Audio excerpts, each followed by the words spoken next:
All right, folks, how you guys doing? Hopefully I can let's see what we got here. StreamYard show. Hmm. Banner is background. All right, how you guys doing? Let me see if I can find what I'm looking at, where I'm going. Made a couple of interesting changes in the background thanks to a private person. So hopefully we'll get all this done. How the hell do you do this? Whoop. Hey there, Lakea. What's going on? Let me get my YouTube up here so I can see what's going on my own stream. And we'll go from there. I can't see my own stream, but hey, what is going on? Stacy, Scotty, what's going on? Lady J, how's the audio? Is it all right? Now, what I'm doing right now, I'm using StreamYard. Can you hear me okay? Put a one in there, or is it popping or anything now, like it was on that last stream? Susan, yeah, it's been a whole hot 30 seconds. So, yeah, there you go. Awesome. No popping or anything, right? Okay, cool. Cool. So, hold on just a second. Let's do this. If anybody wants to jump on with me, they can. Right now, I've actually got StreamYard up and running now. So, if you want to do that, go for it. Or you can call 931-994-6917. Oh, cool. Appreciate it. Although, it looks like it's showing part of my back. Let's see. Yeah, you don't want to see all that crazy mess. Yeah. All right. What am I doing here? Oh, I see. The camera's too far away. There we go. Hey, Michael, what's going on? So, yeah, 931-994-6917. Or if you want to grab that link and join me in StreamYard, you can. So, what's up, Bass? Injured cold. I did a couple of interesting changes right here today. Went on my first portable mobile stream earlier than my freaking iPhone just drained like a son of a gun. But there you go. So audio's okay. Let's see, we got 50. Oh wow, 15 already. Holy cow. Okay, I appreciate that. I'm just going to do this just for a hot minute. I wasn't going to plan on anything other than test this thing out. I had to reboot my Mac and everything, and that son of a gun, I don't know. Might be something I need to go in and do something with my Mac. I don't know what's going on with that. Tired of the snow already, but I'm good, huh? Let's see. Let's do this. Oh, there you go. Hey, that looks pretty cool.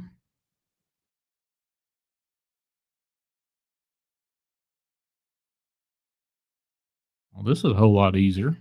Setup was a little bit easier on StreamYard, but I won't be able to use it over on Dark Waters channel, just my own. So, holy cow. We'll see. We'll see. So, anything happening? No snow yet here, but NYC is about to get hit. Really? Hadn't seen that. Let's see. Let me see about that. Oh, wow.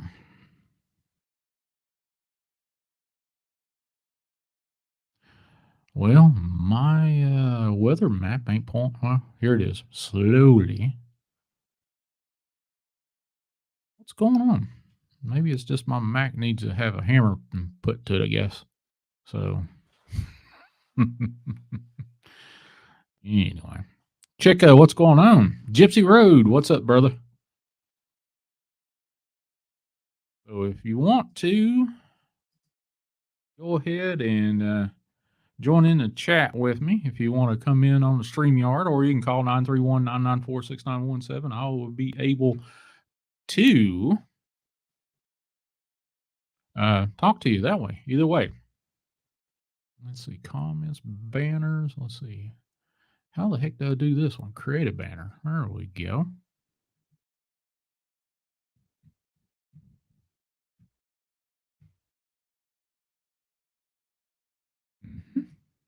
There we go. And we'll show this.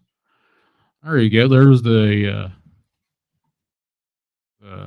crazy. Wow, this is kind of cool. I like it.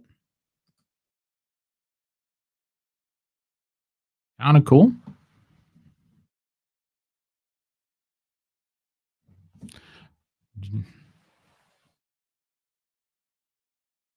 Okay, what is the wearing a hospital gown for?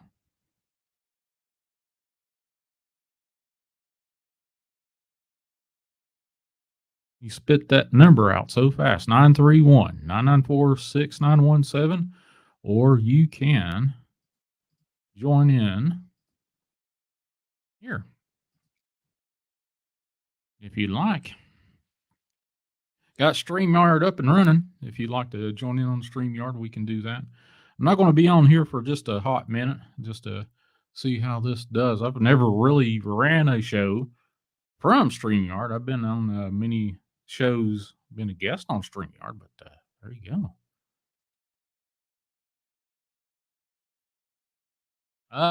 Something I just threw together. I've got all the wait a minute. Right through here, I've got all the family shows up there on the right hand side or left hand. What was it, left hand side? Yeah, left hand side. The bots are back. There you go. Just something I just threw together. Yeah, I kind of looked at it and said, well, what do I really like to talk about? So I'll put a little elements of everything. So there you go.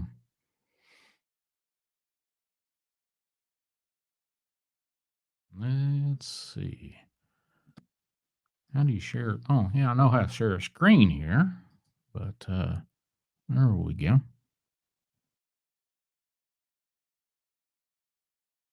I'm just playing around here for a few minutes just to let you know what's going on. We've been on for about 8 minutes and 30 people's in here. Holy cow.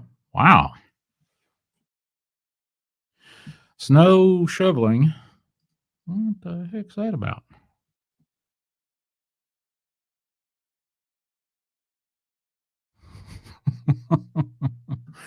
Wow.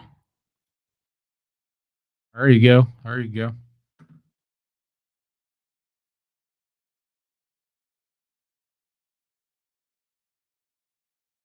So CERN is going to start up sometime in March, after a 3-year hiatus.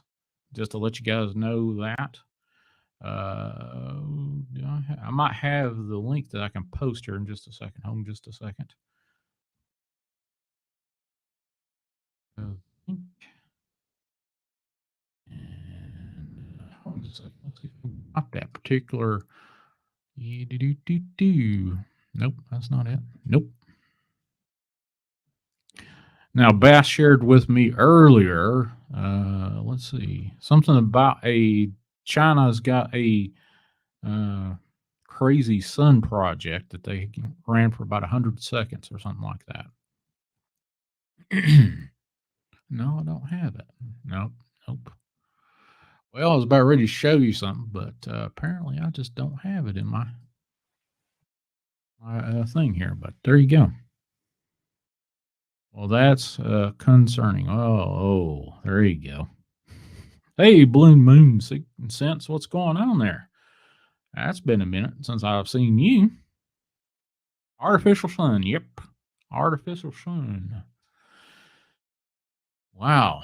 So how's the stream sound? Does it sound a lot better than a couple of nights ago when I was popping and cracking and going on with all the son of a gun stuff? I had a fantastic time over there on the Infernals. Sounds great. Awesome. Daniel Lundy, what's going on? Sound is much better. Video look okay. The whole shebang. I know my computer is not doing all kinds of crazy stuff with what it used to. It's quiet as a mouse now. Sounds good. Awesome. I just got to figure out how. Well, I'll think about it, how to pop in sound and stuff, but I'm pretty sure I can. Pretty sure I can. Hey, Michael, appreciate that.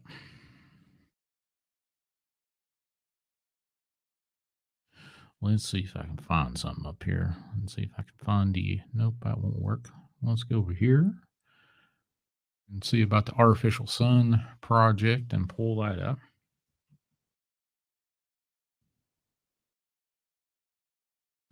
Sun. Euro Asian news. Sun Nicholas China step forward closer to limitless energy. Okay, all right, here we go. Got that. Now let's see if I can share this out. Share screen. Hello. Share screen. Share, no, I don't want to share the whole thing. I just want to share that. There you go. Now let's see what we got here. Hey, that actually looks pretty decent. And let's see. China's experimental advanced superconducting tokamak East, a fusion energy reactor, has run for 1,056 seconds at 70 million degrees Celsius. The longest duration to date, reported by Xinhua News Agency. The system has been developed in China National Nuclear Corporation CNNC. So that's cool. Wow, this is a. I'm not exactly sure if it's better than what I was used to, but it's definitely not working my Mac like it used to. So there you go. Stop sharing. Awesome.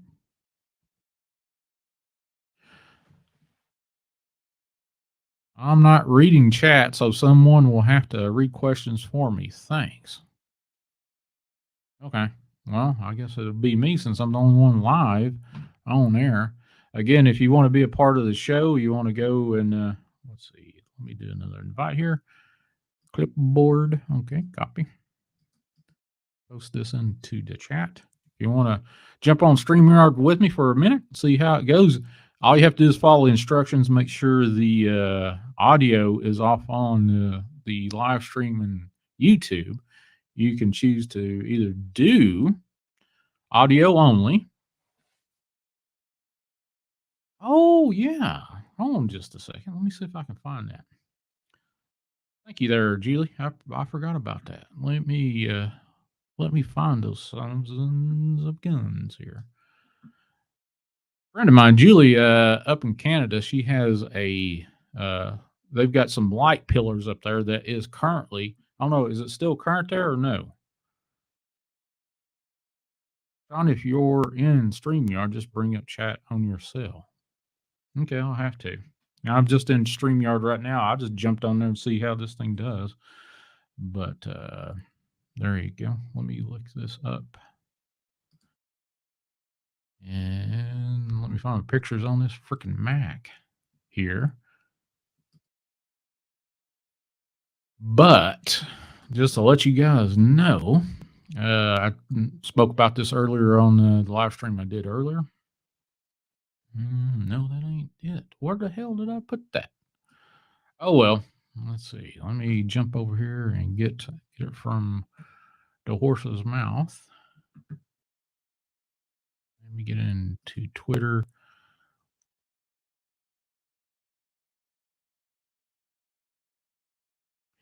And find those pictures that was sent. I find one because that was pretty. Oh, that's cool. 12/12. Let's see. Let me find a picture. At least one of the good pictures here. Give me just a second while I look for these light pillars that were going on earlier up in Canada. Oh, let's see. That is the funkiest light There we go. All right, let's do this. Maybe I can do this. All right, let's share this.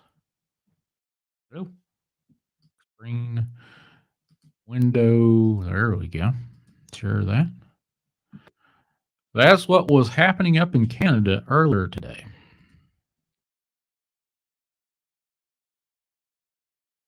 Bluetooth works. Okay. As long as you have a mic, you don't have to show your face on camera. But if you want to call in, you don't have to have a camera. All you have to have is a phone, 931-994-6917. Go ahead and do that. That's my mainstay here. Freaking hair. But anyway. Holy cow, that Infernal ones last night was that went way left last night. Most beautiful and creepy. Yes, it is. And yeah, I can't. I've seen there was a big solar display of some stuff when I was a kid, and I saw the Northern Lights dip down into Virginia only once. But I can't imagine, the physics behind that. On that, pillars of light, the ice pillars or whatever you want to call it. What do you call it again, Julie? It's over now. Cloud cover left. Oh, okay. Gotcha. But there you are. Interesting stuff is all I can tell you. But again, working with a psychic medium that has done, let's see, helped with exorcisms in the past. She has been on my show twice. Early on, she's actually was the second guest I had on my show. And her name is Tina Bice. And occasionally, I think DW had one of those shows I did with her on repeat over on the Paranormal Radio app there for the longest while. So there you go. 17 minutes and 43 seconds. This is pretty cool. I'll have to look at this a little bit more, but it's interesting, to say the least, with the StreamYard stuff. Did I say no? That wasn't in Virginia, Lady J. That was up in Ontario, Canada, I believe. But didn't get to see it. Okay, hold on just a second. We'll go ahead and share that screen one more time. All right, Michael, hold on just a second. Let me pop you in over here, and then we'll get you going. All right, Michael, what's going on, brother? Hey there. I tried to get in the StreamYard. It just, I don't know. I don't have stuff set up on my computer right, I guess. I don't know. Okay. But yeah, you were helping banish with a psychic medium? No. This was the psychic medium, Tina Bice. I've had her. She was on my show about 3.5 years ago, and we're going to be doing a series of shows, and the working title is Southern Supernatural or Southern Metaphysics, and we haven't really nailed it down. It may be just totally Southern something or other. Who knows? I don't know. But I love it whenever psychics sit there and read me. They just like it confirms everything that I tell people. Yeah. Well, you never know. She will probably do some readings. There has been a lot of stuff happening in the back. Southern Shore, Montreal. There you go. That's where that picture's from. Southern Shore, Montreal. But if you have to, yeah, you don't need a medium to do banishment. You've been doing it. No, she's been helping with exorcisms. Oh. Yeah. Well, an exorcism is a lot like a banishment. It's just on an object, a person. True enough. Can y'all hear Michael, the caller? or how's his audio doing? Yeah, that would Yes, be no, creepy. maybe so. Yes, no, maybe so. I would think so because the way I've got it set up, it was actually easy to get this. Yeah, that's going through the same output that's actually streaming right now on StreamYard, so that's easy. You're still using Skype though, right? Still using Skype, same way. So I mean, you can like bring 12 people in on Skype. Yeah, and I can bring I think 10 in on StreamYard, so I can have a whole gaggle Whole of group of Google people up people. in here. Yeah, we'd have a Yeah, freaking argument. that is cool. It's Yeah. been a long time since I've used Skype, but it's still on my computer. Z Wiki says his audio's good for her. Bass has got a 1. Titan's got a 1. First time I've seen it, plenty of Northern Lights, and yes, can hear the guest. Thank you, Julie. Appreciate Does that. Does anybody have any demon problems that they, you know, need help with, need advice on? No. We'll see. Well, Anybody got let me anything? say demon, spirit, anything like that. Crazy stuff happening in the house. Yep. No crazy stuff happened in my house in a while. Occasionally, I will see a shadow, something or another, and then I will start rebuking, and it's gone. Well, see, while I'm talking to her on the phone, anybody that does have problems, they can go and right where that problem is and talk to it and send it my way, and I'll deal with it. But but yeah, it's uh, in that sense, I've always been like a bug zapper for stuff like that. Really? Well, you never know. Well, I a lot of learned people. A lot of something. people. Where did I have this discussion? I've had this discussion recently with somebody that there's a lot of people that that have a touch of psychic ability.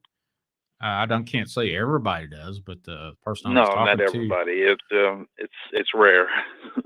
well, my opinion is, a lot of people do. A lot of people do not. If they do not nourish it, it kind of fades away. But It does. I have. I mean, I have trouble staying out of people's minds and thoughts and stuff. And I mean, that's why I literally live 70 feet behind my mom's house. So it's like mhm. I'm over 100 feet from anybody else. And that's, I mean, I can't really go into crowded places and stay for a long period of time. It just really gets to me. Mm. No. Well, And if, how you been doing today, there, Mike? I've been doing great. I Oh, mean, it's a new year. Let me turn that off. sounds like you got a vacuum cleaner going on or something. Uh, it's my air conditioner. Oh, okay. I've got one of them heating and air conditioner indoor models. This sits in my room. I use a remote with it, and it's got a hose that goes out the wall. Oh, okay. All right. Yeah, it works. I mean, I live in a small room. A year after I went blind, I sit there and decided I was tired of sleeping on the couch. So Oh, I sit wow. there and I ordered the materials and I started building. I've got my own tools and nail gun, hammer, squared and uh, You did all this just blind. You did. What I, did you I build? I did it blind. What did you I am build? living in a building that I built blind. Yeah. Well, I've seen people do carpentry, blind. Those, little videos and stuff, and I'm like, how can you? Well, I know you can overcome certain disabilities very You easy. close You you know, close your mind and you visualize what you're doing, right? and then you hit your thumb a few times. or learn or learn I've or learn how to I've hit a nail. They got ex- those roofing hammers. exactly Did you use those roofing exactly. hammers? Um, I used I used a nail gun a lot until Oh, I missed. and what did you hit? I shot myself in the thumb with a 3-inch ring shank nail. Holy crap on them! Wow, Yeah, that don't sound like that was. it didn't even hurt. It did not even hurt. It felt like a tug, and next thing you know, my thumb is like tacked to the a 2x6, and I'm leaning over way too far over on a ladder, Mhm. and then I can't pull myself off because my thumb is literally attached to the wood. So I have to sit there and reach down and get the claw hammer and pull the nail out with my thumb attached to it. Oh wow. And so I stopped working. I'm like, okay, work's done for the day. I go up to the front. At the time, I was living in the garage and sometimes on the couch. And I went to the garage and opened the door, and my girlfriend's in there at the time. And I'm like, yeah, we need to call an ambulance. I I had an accident, and she's like, what? And she's like, no, you're joking.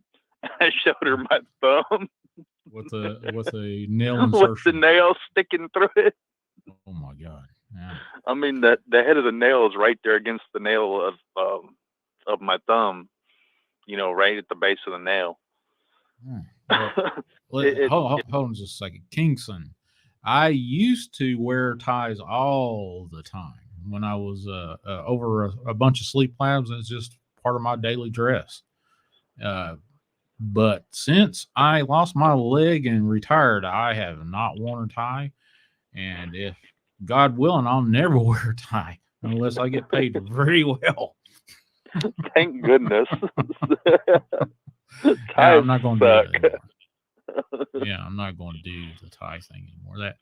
I wore enough ties. I wore enough suits. Yeah, jeez. You know, But I had a thing. It was more like I had a shoe thing going on. I had so many dress shoes, and then all of a sudden lost my left leg, and the dress shoes kind of disappeared. So I wouldn't be able to wear dress shoes now at all. But right now I've got let's see. Oh, I got a pool shoe on right now.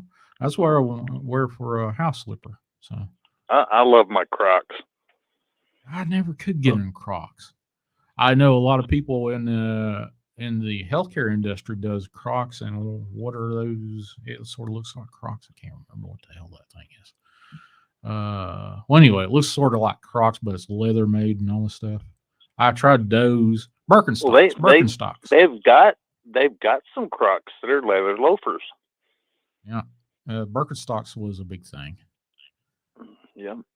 Yeah.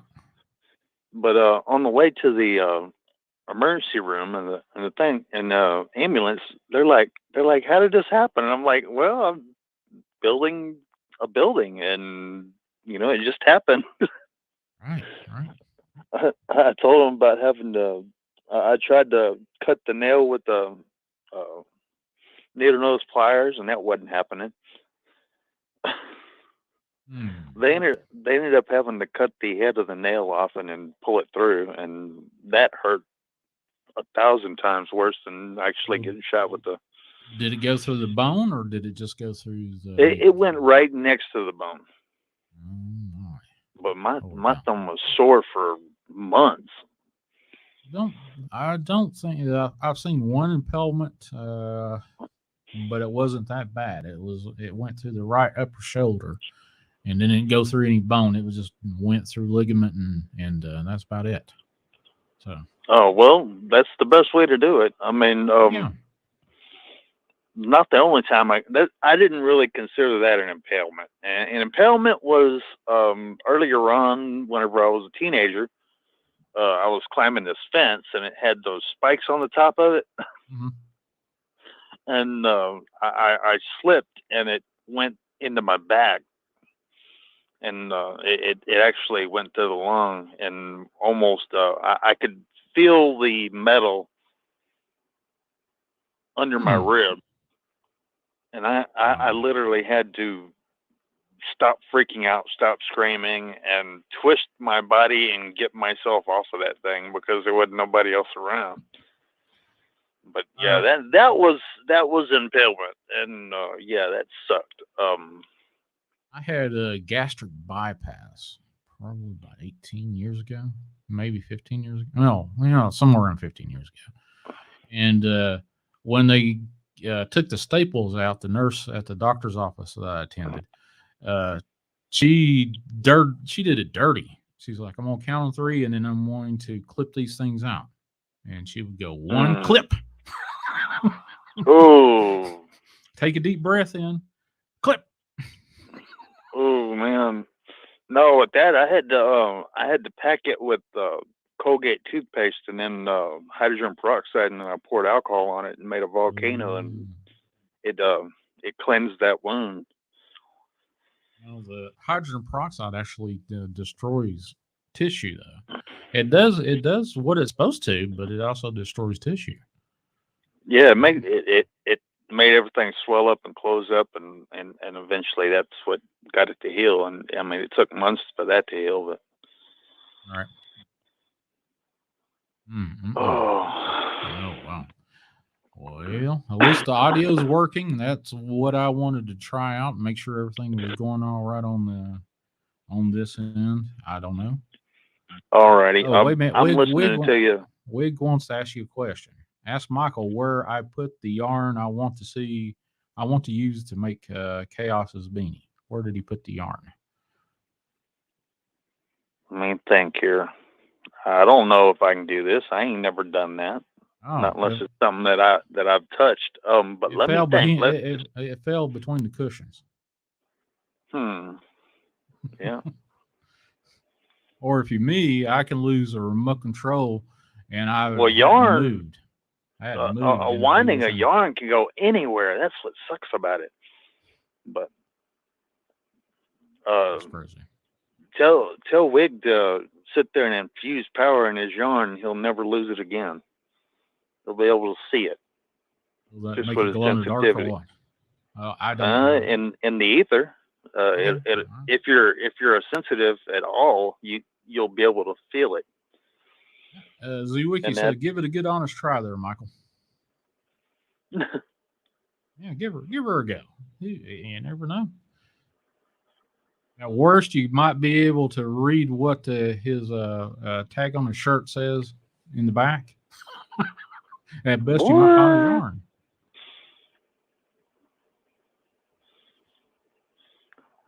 When was the last time he touched it? I don't know. Hold on just a second. We'll find out. When was the last time you touched that, Andy?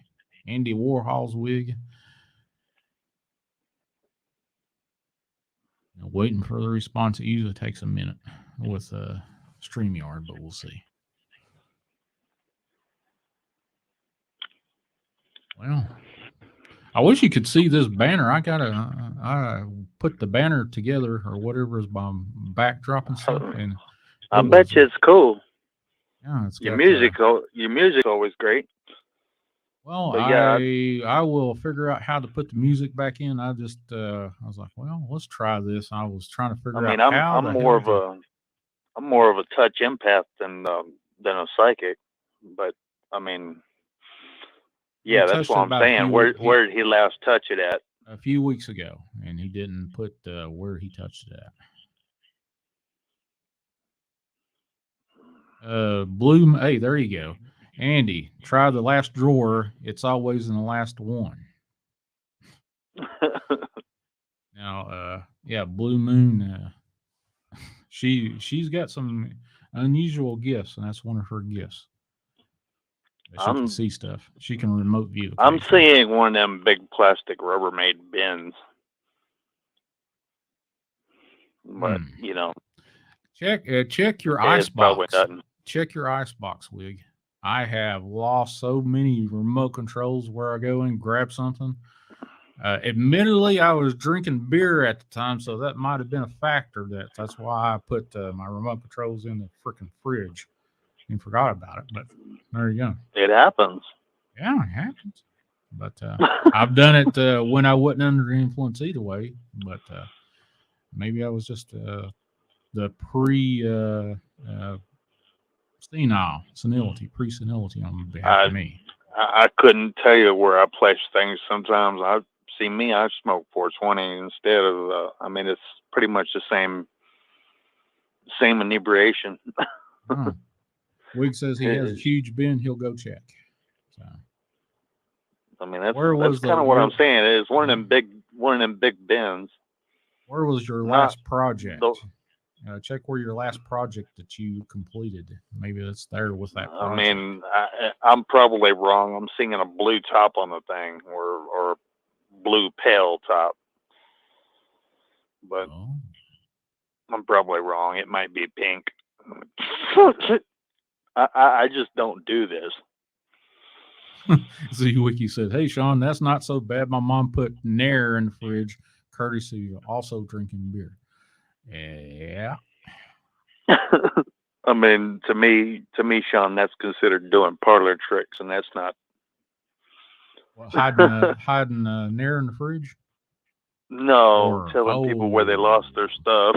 well, I can see if you lost your keys or something. I would say, Well, hey. uh, my friend and butler, Steve, Yeah. he puts his keys, his wallet, his backpack, all, everything that's important to him. He'll put it in my hands and let me touch it and mark it, and that way, whenever he loses it, he just said, "Hey, I need help finding this," and I can go find it. I go right to it. Hmm. But that's the difference in being a touch empath and you know.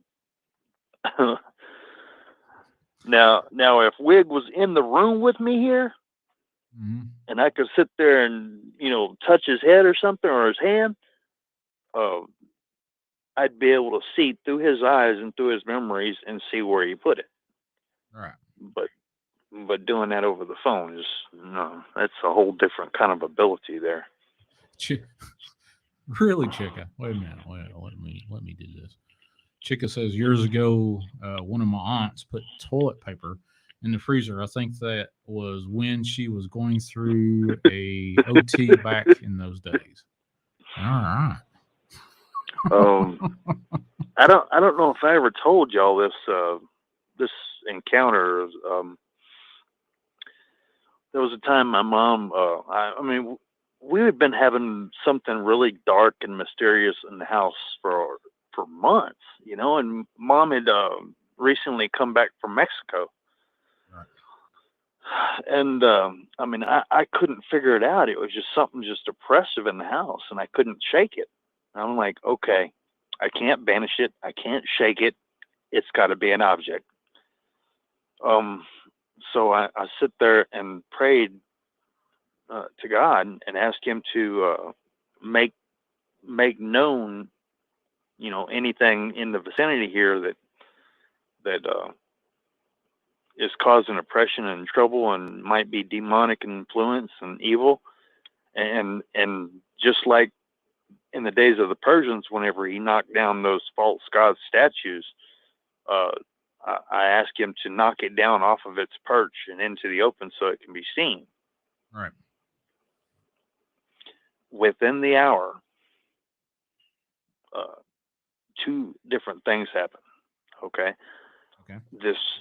this thing fell off uh, one of mom's shelves in the hallway and landed in the middle of the hall. I heard it, but I didn't know what it was. Nothing like that. I left it alone.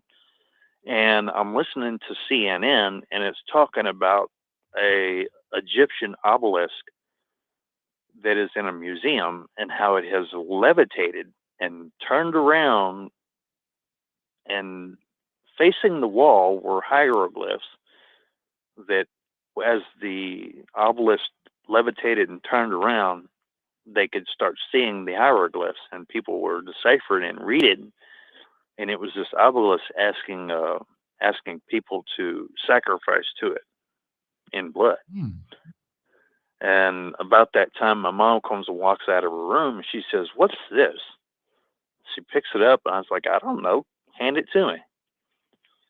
And she comes over, she walks over and hands it to me, and I'm like, I hold it, and as I'm holding it, I get an image of an Aztec pyramid Okay. with with a main priest with a headdress, um, sitting there pouring blood into this big bowl, and four other people uh, in different kind of dress that were actually, they had these maces, and they were actually hitting people in the heads with these maces, and there's a lines of people coming up the stairways of the pyramids, and I'm seeing this in my mind as I'm holding this object, and I'm sitting there, I'm like, Mom, this is a pre-Columbian Aztec artifact. This is a sacrificial mace, as you see here, and I hold it up and I show it, and I feel around. I was like, you see at the top, you see at the bottom here where there's a hole where you put a handle, and there it's got a mouth, and it's got this blood groove going all the way around it. You see those two scraped indentions for eyes, and those two knobs on the top that look like kind of little tiny horns. This is a sacrificial mace, Mom, and it has human blood dried on it. Where did you get this? She's like, no, I don't know what you're talking about. I was just there in Mexico, and I only picked up a rock. Hey, Razor Wolf. She literally picked up a rock, what she thought was a rock, 50 feet from the Sun Temple in Mexico City, or near Mexico City, and brought it home. Is this the one that you had to return to the? Yeah. Okay. Yeah, I remember the story. That's right. And yeah, I was like thinking to myself, I was like, Mom, you just created an international incident between two countries. You're not supposed to bring stuff like this across the border. That's one of the reasons why, people have said, hey, can I send you this or send you that? And the only person that I've actually accepted any kind of anything from actually was Razor Wolf, the fellow that's in the chat now from Australia. He's sent me a couple of Christmas cards, I think, and it two Christmas cards at least, Razor Wolf. And thank you for the Christmas cards. That's just one of those treats. You go, wow. You can't. You can't banish a demon that's bound to an object. You can destroy the object and release the demon, but then you got to fight the demon. Okay, so you've got a particular item. Okay, doesn't matter what it's made out of, or any kind of item. Yes, it depends on the item. Okay, here's an example. There was a little plastic dolphin, and it just had a bad feeling, and it made me sad whenever I held it. It's plastic, okay? It's semi-soft plastic. You can bend the dolphin a little bit, but I mean, you'd think that you could take a mountain gas torch. You'd think you could take a lighter and light it on fire, right? Right. Don't you? Okay. But I literally took a map gas torch at 3,200 degrees and put it on this thing and held it, and it didn't so much as smoke. That was confirmation for me that had a demon bound to that object. That's interesting. Or what some people would say, an attachment. So what about the thing about taking these possessed objects or whatever, occupied objects? What do you do? Do you put it in the bottom of a lake or a big body of water or something? Preferably a volcano. But I have a different method now. Okay. For objects that can be destroyed, Mm-hmm. I suggest using the micro sun. Um, I don't know. I'll give the ingredients, but I'm not going to tell you how to do it. You can just put a little bit together and practice yourself, because that is dangerous, and a person doing it should be very careful. Ingredients. Okay, what I did was I took a JB Weld, the little plastic tube off a JB Weld steel stick. Mm-hmm. It's got a cap on it, so that way you can fill it with stuff, and it's made of plastic, so it'll disintegrate whenever it gets too hot. Um, Phosphorus. You can get phosphorus from the heads off of matchsticks. Get a whole bunch of them, crush them into a powder. Uh, use about for start your very first one to start to practice with it. I'd use a 1/4 ounce. Magnesium powder, magnesium fire starting powder. Or if you really want something special, get you one of those magnesium fire starting bricks and grind it up with a hacksaw into granules. You'll want to take your pile and take a 1/4 ounce of that and put it with the phosphorus. Now, Mm-hmm. uh, this other ingredient is not hard to get, but it's hard to find sometimes nowadays. Back in the original Etch-a-Sketch, if you break that open, it's got that black magnetic filings in there. Yep.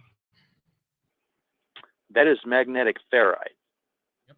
Mm-hmm. It's Okay, it's still shavings. That's all it is. completely stable up to about 3,200 degrees. But once you get it to 3,200 degrees, it starts boiling and it starts melting. And Okay. How? Give me a instance where you could bring iron filings up to 3,200 degrees in an everyday situation. you get phosphorus, you light it with magnesium, and the magnesium will bring it up to 4,200 degrees. Okay. And why would you do that? You're creating it's an exothermic chain reaction, Mm-hmm. and the magnetic ferrite, once activated, will boil and start creating its own heat, and will get up to 7,000 degrees plus, which is a lot more than what's in a volcano. So you can use that to destroy items that are enchanted or have demons. That's the point. Right. Yeah. So Just be you, yeah. just be very safe about where you do that.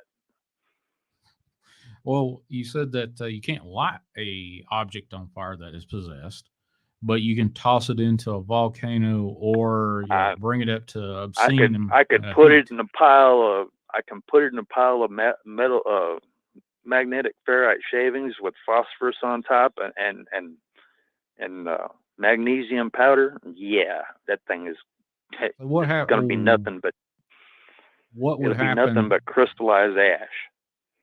So what would happen? No, the object's destroyed. So what would happen to the released whatever possessed the object?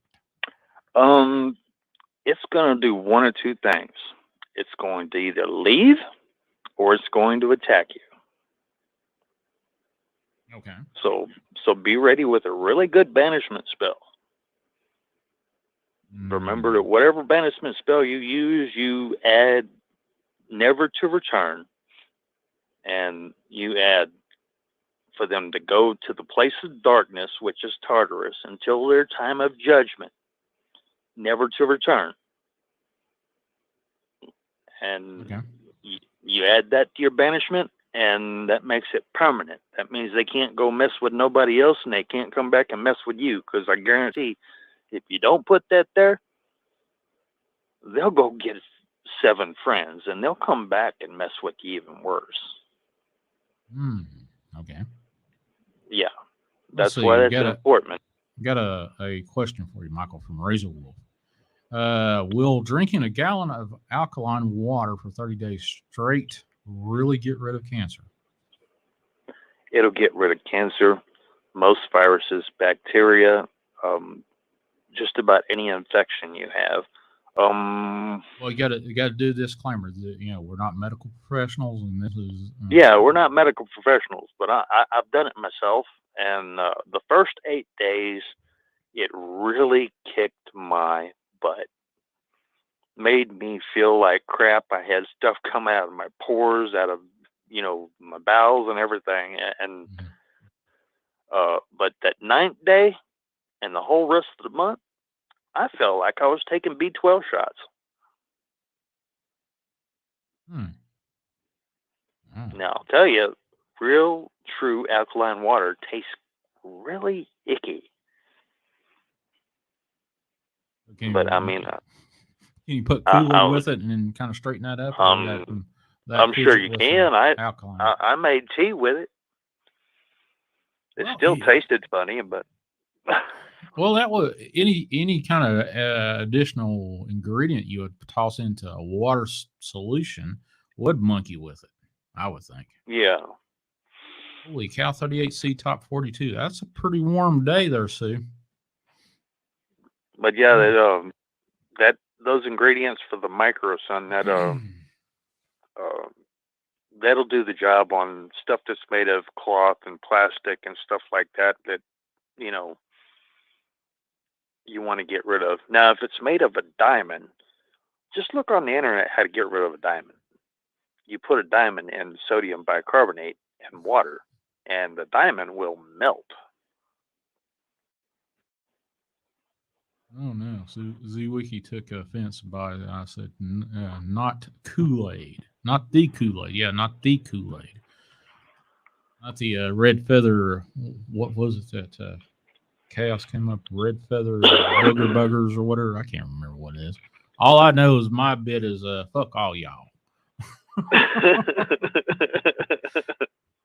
I got that down pat. If we're actually a cult, which let me guess. Spelled Phuch. I'm sure whichever way you want to spell it, however you can translate that back to fuck all y'all, that's fine with me. Oh, well, see, the situation with this mace is that it's made of iron, and from what I could feel, it was probably made of meteorite. And to be able to get rid of it, I would have to literally take it to a volcano because using the microsun, I just don't have the availability for enough ingredients to keep it at that heat long enough to melt a mace head. And that's why I had to go through the process of getting them to take it to the Mexican consulate and getting them to willingly accept it while it's changing form. And oh man, that thing there was So what it changed from? It was a rock, and then it changed into it was a rock. It well, see, in my hands it was a mace head because I could feel it, okay. and me being a touch empath, it automatically went to its normal form whenever I was touching it. Mm-hmm. And that's the only time Mom saw it as a mace head was while it was in my hands. Because whenever I gave it back to her, it turned back into a rock. And then uh, whenever she took it to the Mexican consulate, it actually turned into a pear type shape and had the words in English written on it, lamp, LAMP, in raised relief on the outside of it. I'm like, So what was the significance of that word? it was trying to get the people at the Mexican consulate to think that it was junk and not accept it. Okay. Because, I mean, at the time it was in my mom's hands, and my mom dumbly unwrapped it from the lead that I had wrapped it in 2 layers of lead Well, so how'd you that do it that? couldn't. Did you use lead sheets, or how'd you Yeah, do it? lead sheeting. Yeah, At Home Depot, you get lead sheeting for the valleys in the house. right. and that is great lead sheeting. I mean, you can sit there and make yourself a lead vest if you wanted to. But yeah, I wrapped it twice in that, and it took two different coatings of it before the thing stopped like talking in my mind. Okay. So I'm like, okay, so she unwrapped this thing to show these people at the consulate, and it's in her hands, and she's holding it without gloves or nothing. So it's got this weak-willed person in its grip, and it doesn't want to, it doesn't want to get turned over to someone else. And Okay. that's what it did. But so eventually the guy took it, and she handed it to him. So He looked at it, and whenever he I have a little bit of well, I can't explain it to myself internally to say why would lead be of any significant barrier to something that's supernatural. um, it just is. It just is. Okay. My first experience and my figuring this out was because I used to not be on the side of the light. I used to do things in the dark, and I used to bind things to figurines, Mm-hmm. and that's how I figured out how to unbind things from figurines. But um, in the learning of that, uh, oh gosh, now my mind is wigging on me. Something doesn't want me to tell y'all. Okay. Well, let's change it up a little bit. I want to switch it to that freaking toy bear that Lakea's youngest son has. That Yeah, move it that and it bear, moves back. I forgot what she calls it. if they wanted to get rid of it, which I doubt that they do. I don't think they do. Yeah, I doubt they do. If they wanted to get rid of it, the micro sun would take care of that. I mean, Okay. essentially, it's stuffing and cloth. Kev Baker. Who's But Kev Baker? They're stimulate. I'm afraid I don't know who's that. I don't recognize that name. Apparently, Kev Baker just died. I'm not familiar with the name. huh? But they could wrap that bear in lead in that lead sheeting, and it Mm-hmm. wouldn't be able to travel on its own. I mean, Hmm. that's what I was gonna say. I had Wrap it in the lead box, sheets. yeah, the box that I had my Really? figurines in, the box that I had put my bound figurines Oh, in, I had wrapped in lead, and that's how I kept them from moving around on their own. right. From what I know of lead, it's fairly brittle. It's not malleable. Well, that lead sheeting is pretty malleable. Okay. You get it in a roll, and it comes in a roll, a 10-foot roll, and it's about 8 inches wide. I think there's 8 inch and there's a foot wide. But yeah, that lead sheeting there, it's malleable. You can just wrap it around stuff like wax paper. Hmm. It's Um, about 5 times thicker than wax paper, but still. okay. All right. I haven't really messed with it other than having a lead apron on while I'm aiding some sort of uh, aiding somebody in X-ray or something like that. I'd have to wear that, and they'd say it cracks all the time and crap like that. So that's where I got that from. Well, if you bend it back and forth plenty enough, it will crack. Yeah.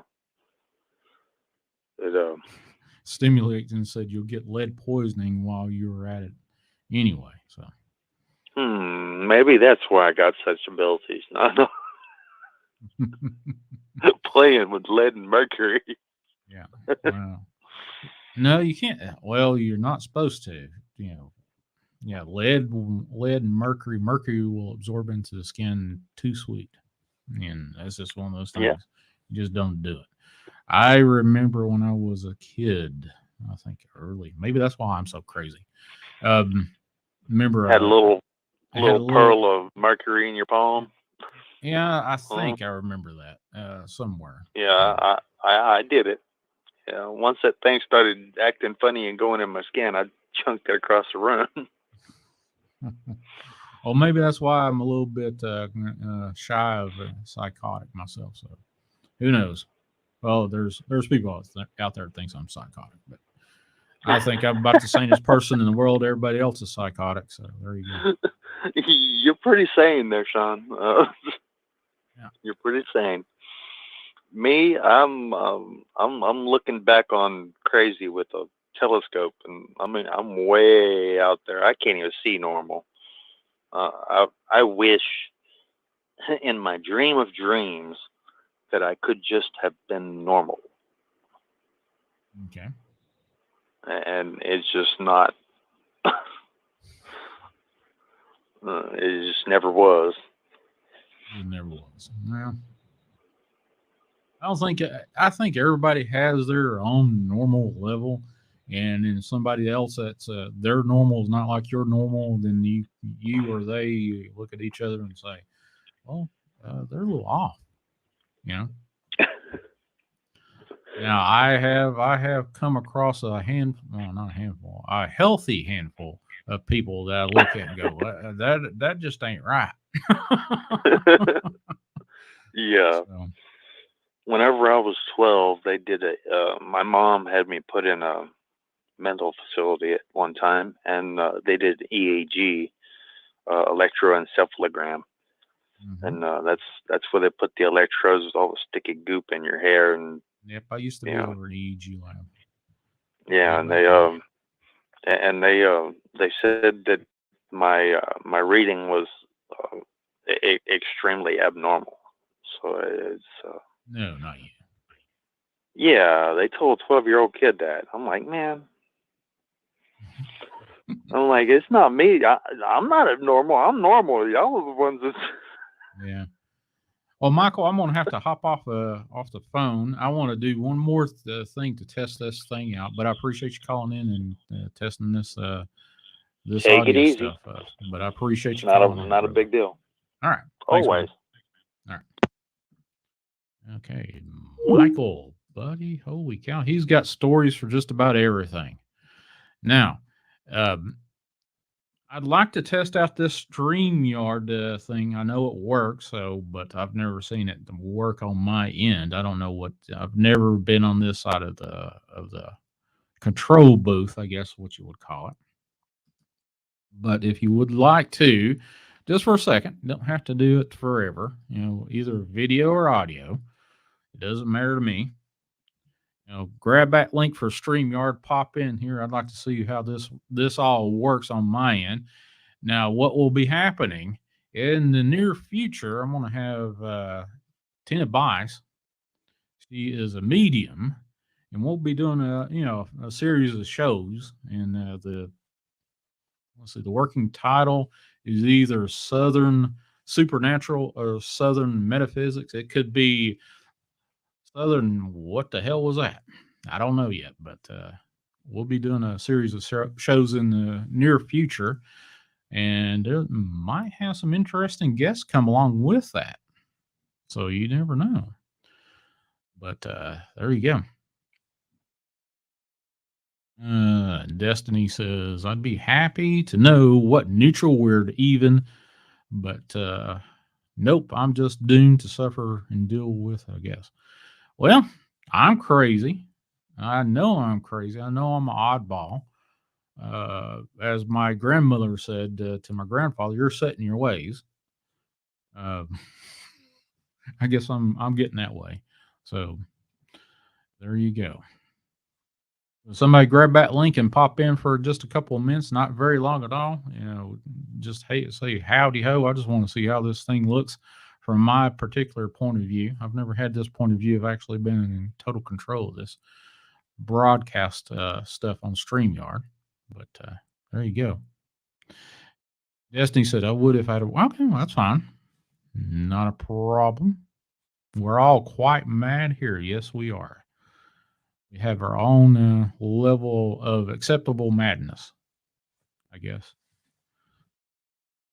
I definitely have my level of acceptable madness. Tested it out quite a number of times, actually. Yep, it can. Well, Jummy, I think just about everything that is physical could hold a demon, or a demon could attach itself. I'm not exactly sure if it would be a container of such, but I would say a demon could probably attach itself to everything. What was that? You remember that 90s show where these people would, three, a young man, a young woman, and a older fella would go around and collect and uh, objects, demonically controlled objects that they would come across. I can't remember what the hell that show was. I'm gonna have to look that up. I used to like that show. Oh man, it's on the tip of my tongue, and I just can't remember it. But hey, Roth, what's going on? Appreciate you jumping in here on this stream. 58 people. I don't know what the likes are, but hit those thumbs up for those. Friday the 13th, the series Chaos. I don't know. Hey, Chaos, jump in here with me for just a second. I just want to check and see how this thing works since I'm using StreamYard. And hopefully this may take care of some issues. I'll talk to DW about getting access so I can jump live over there on his channel along with this. I don't know. All right, just listen to the stream. Well, there you go. I hope something come across that was interesting.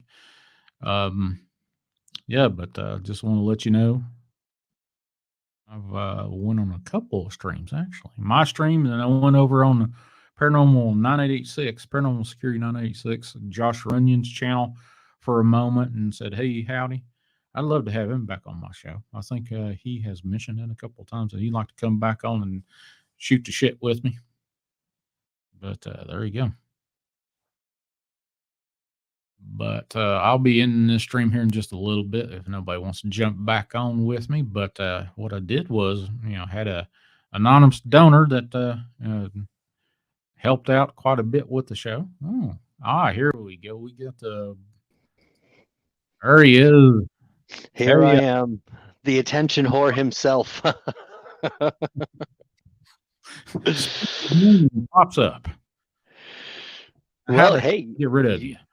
Well, I know I'm like a bad penny. I always turn up, No, man. I had fun with you over on the Vault's stream the other night. Oh man, we always have a good time over there, dude. That's a blast, and we got our own little clique going on over there. It's pretty fun. Yeah, we definitely have. I think that the Dark Waters family, even though some people call us a cult, we're pretty not tight knit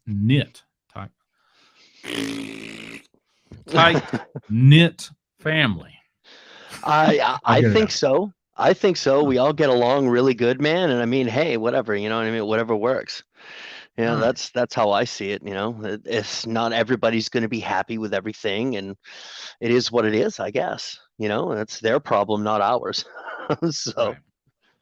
But yeah, that series you were talking about, that's Friday the 13th, the series. Yeah, it was a dude, a chick, and an old guy, and they used to go around and collect haunted objects and put them in their vault in their little antique shop. Oh yeah. I'm gonna have to go back and look at that. I like that series. I really did. That was a fun series. I mean, I you can catch it here and there. I mean, Comet sometimes will play episodes of those. And yeah, man. I mean, it's dated. I mean, it was early to mid 90s, but man, I originally started watching it because I thought it had something to do with Jason Voorhees, and it was like completely different. And I was like, oh man, this is actually pretty wild. Mm-hmm. Well, it's one of those that you watch one and you're like, well, I didn't really like it, and watch the next one. And go, yeah, I like it. And it was had the same framework, but from storyline to storyline, it really had a really dynamic twist to each story. I like it. Yeah, it almost kind of reminds me of, in a way, a really early version of Supernatural, where they would go and find an object every episode to hunt down, but it lent to an overall larger picture. So that's what I really liked about that series. Favorite movie so far this year that you have you watched any movies in the last few days? Oh man. I did check out Antlers. That was pretty wild. Antlers was Antlers. pretty good. Where It's was? that Wendigo movie that came out earlier in the year. Um, it, if you go in there looking for like actual Native American lore, you're not really gonna find it, but it's a really pretty cool monster movie as it is. You know what I mean? So which platform is this on?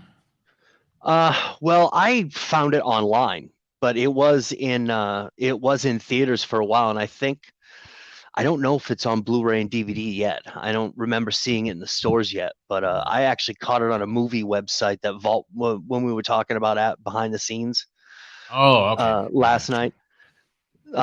I actually watched it on that, and I've watched a few others. The second Venom movie I watched, like I What'd you said, think well about that earlier, one? I liked it. I thought it was pretty cool. That was pretty good. Well, I like the second Venom movie. It was a toss between the two, which one was better of the two, but the second Venom movie was all right. One wouldn't jump up and say, "Holy hell, this is the best movie ever."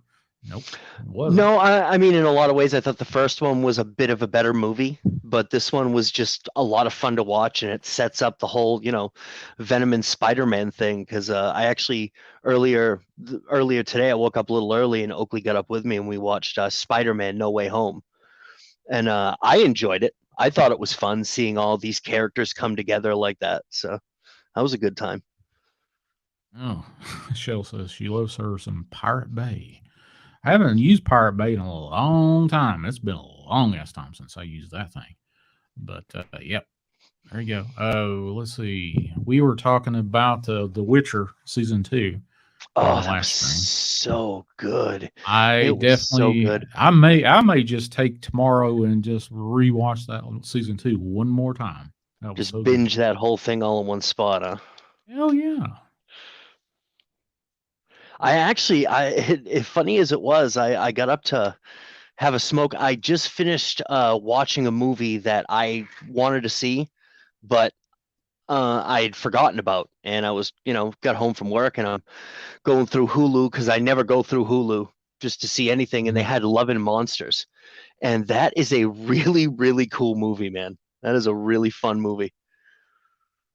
Hmm. Interesting. Let's see. What was the? Oh crap! There was one. I can't remember what it was.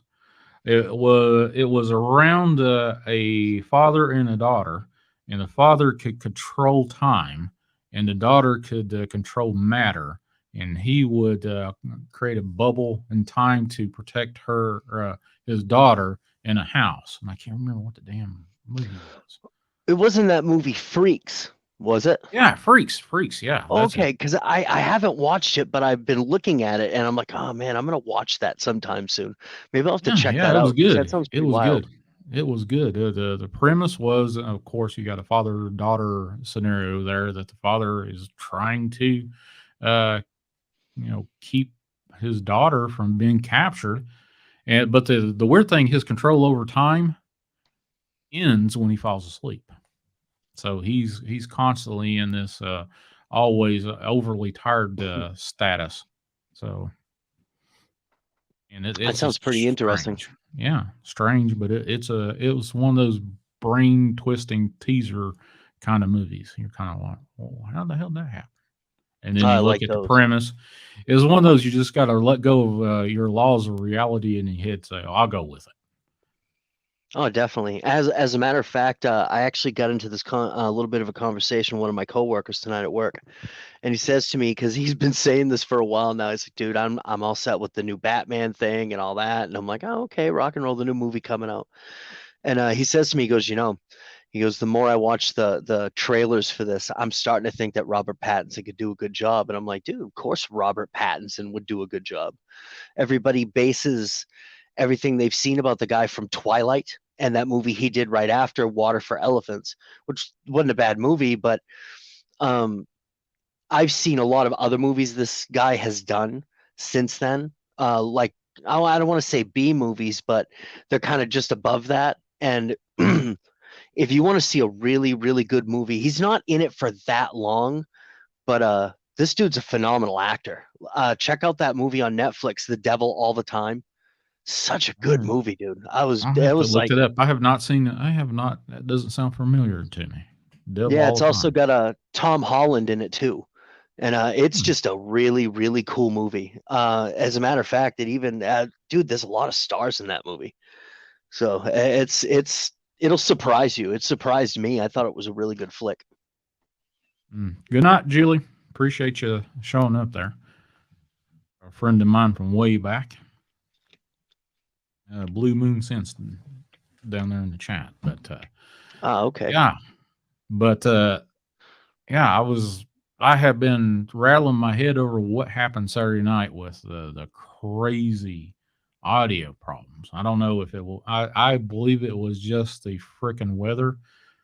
But I was like, well, okay. And the opportunity popped up. God gifted me opportunity, and here it is. I've got access to StreamYard now. So here we go. We'll see that. Nice. See how this goes.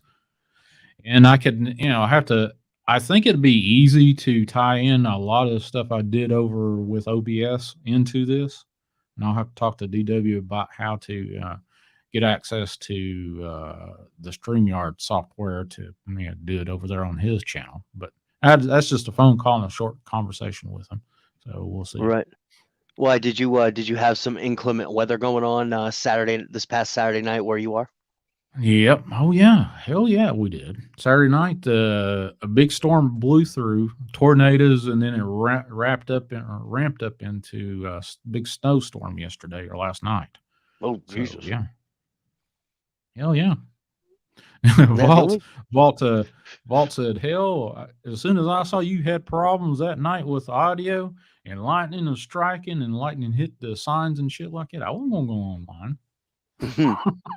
Well, he actually was had called me. He was driving home, and I heard a big whoosh, and he jumped. He's like, "Holy shit!" And I'm like, "Dude, what's the matter?" He's like, "The lightning just hit a sign right next to me." I'm like, "Jesus!"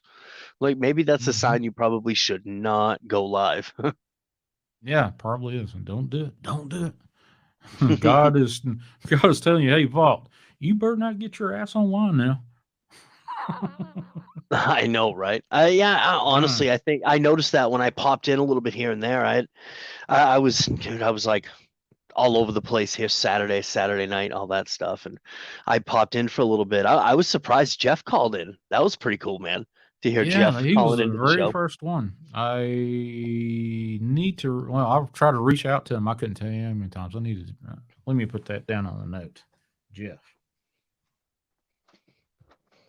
I'll try to reach out with him later tomorrow, hopefully, and see what happens, see what we can do with this. But I don't think he doesn't do live streams. All he does is just pre-record stuff. Yeah, pretty much. Yeah, that's all he does. In all honesty, I mean, I'm not exact. I mean, it's easy just to come in on somebody's live stream and shoot the breeze and all that stuff, but actually doing the live stream yourself is a different story. So that's why I tend to do all pre-recorded stuff. It just makes my life easier. Well, it's easy to edit. You edit all the stupid stuff out. So, well, that's what it used to sound better. So yeah, it does. And I honestly, that's what I did for the first year when I started doing this with DW. I just edited all the crazy stuff. I could, it's like talking to the choir. How many times have you re-recorded same short 10-second line? Oh, geez. I can't even count.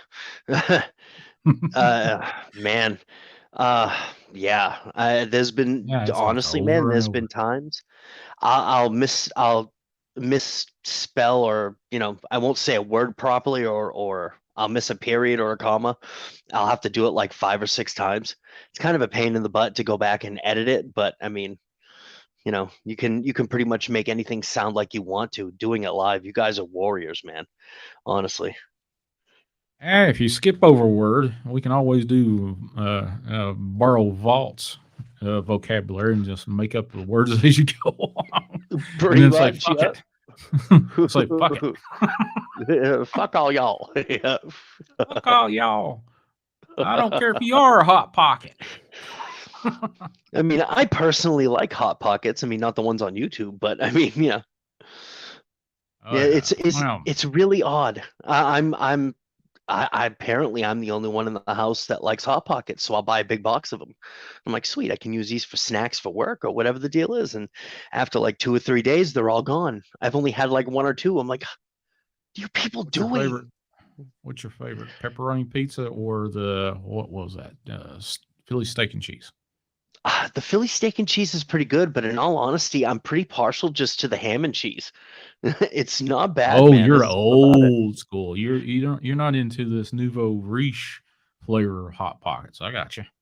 Yeah, yeah, man. I mean, I've tried them. I think I've tried all of them at least once, but I always go back to the ham and cheese, man. I don't know if that makes me dull or not, but I don't like broccoli in my hot pockets. So that's a little whatever weird, that. but I can't remember what flavor that is. The one with broccoli in it, but it's not my favorite. I'll eat it if my stomach is sending telegrams to my mouth saying, "Hey, buddy, I need some food down here." I might eat one, but yeah, you that's about start to it. like instead of getting hangry, you food rage. Yeah, that's something that I've had to kind of adjust myself to ever since becoming a diabetic. I mean, you get hangry, you get a little agitated if you ain't eating anything. But dude, if I don't eat at a certain time, I go into like food rages. I don't know why, I just get Oh, really angry. so what is your alternate ego when you get hangry? Well, pretty much a dragon. You know what I mean? Minus the fire breathing, but I'm pretty sure that I could do it. Oh, yeah, I'm just me, just at a louder cussing version of myself. So that's about it. Where the hell's the food? And then Where is she? think and then I'll think, wait a minute, I'm the only one here in the house, so I have to fuss at myself. Yeah, I can see the ghosts are like, oh Jesus, get something to eat, man. Come on. Here lately, the only thing I have noticed around here in this house, I will hear like somebody taking something and tapping the porcelain on the side of a commode. And I was like, well, what is that in my bathroom? So I heard it today while I was in the bathroom. I was like, where Wow. in the hell is that? Wow, that's Yeah. weird. Honestly, I can't figure where else would porcelain, that that little, signature ring when you tap something metallic to a porcelain seed or a porcelain whatever on the side of a commode. What else would that be other than a bathroom? And I'm in the bathroom, okay, what the hell Hmm. was that? Well, I'd like to, I Mm. mean, you've been living where you are for quite a while now, I would imagine, right? About 6 years. All right. Well, I mean, Like, you've been there I'm going to assume that you've been there long enough so you know what your house sounds like, the different noises it makes. I mean, like if you hear something, you're like, okay, well, I know what that is. But that oh kind of yeah. sound, that's kind of weird, man. That's kind of weird. That honestly, that's the first time I've heard like a pecking on the side of a porcelain bowl. Hmm. Yeah, ever. I've heard disembodied voices. I've heard laughter. I've heard growling. I've heard shuffling and running upstairs when there's nobody upstairs. And you're like, what the hell was that? But never a tap on a porcelain. Well, I might Uh, have missed it, but have you like looked into like the history of your house? You know what I mean? The yeah. age of it, the Well, people used to live there. Is there anything in there that it's kind of well gives you? over 100. I would guess 125 years old. Well Oh, over a wow. century old, easy. Oh, Uh, hmm. the the family that built this place used to own the feed store. Well, I guess it was a all-in-one store. Whatever the store was literally 15 feet from where I'm sitting now. 15, 25 feet from where I'm sitting outside the wall here, and the footprint, the concrete base, is where I park cars now. Hmm. But this house had a huge family in it, and my family bought the place, and they kind of switched deeds and some money exchanged hands, and basically one neighbor switched houses with the other neighbor, and one moved in, one moved out, and that kind of stuff. But this old place had the owner, the original builder, had two daughters, and one daughter I believe I met, older lady, or what did I? No, I met the original owner's wife. And at the time when I was a teenager, she was well in her almost 100 when I saw her. Little lady with Oh. a big sunbonnet and a big house coat coming out to look at the garden when I'm like 12, 15 years old, going, wow, that's an old lady. At that time, you're like, that is really old. 50 was old at that age. That was old to me. So, but there's all kinds of strange going on in this house. And I found some history out that there was a sequestered, one of the daughters was sequestered upstairs. She was awkward, and the proprietor of the house and the business next door, she was the bookkeeper for that business, but he would never let her out of the house. Now, I don't know if that's the ghost that I saw, a full body apparition at the top of the stairs, or that thing that Vault found on that photograph that I've looked at forever and a day and saw that hand on that handrail. I don't know if that's it or not. Couldn't tell you. Wow. I actually, as weird as it is, I don't know if I'd talked to you about it, but I know I'd talked to Vault and LeKay about it. But so this My Town series that I do is kind of like my true scary story type of thing. And I remember something Vault had told me a long time ago. It said, go with your niche. If you're going to look at scary places or do stories or investigate or anything like that, do it around your area. Just kind of familiarize yourself with doing this type of thing that we do. And I was working on doing the Sanford Mills, because this town, I mean, geez, man, Sanford Mills is like, I think it was built, they started building the first couple of mills in the very early 1800s. And I mean, I think by 1854, these mills were going full bore. I mean, at one point, Sanford was one of those places for like textiles. They kind of had a monopoly on textile manufacturing in the country at the time, and which is just really strange, just coming from this little town. Well, we had something that had happened here in town in 1983.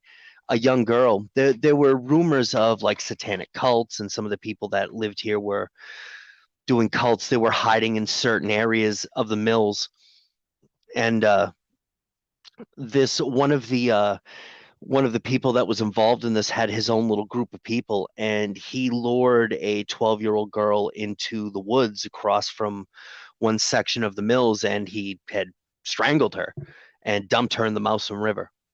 And the only reason, I mean, we'd always known about it, and it's just kind of weird how it went, because I actually met a guy in the very early 2000s, very late 90s, early 2000s.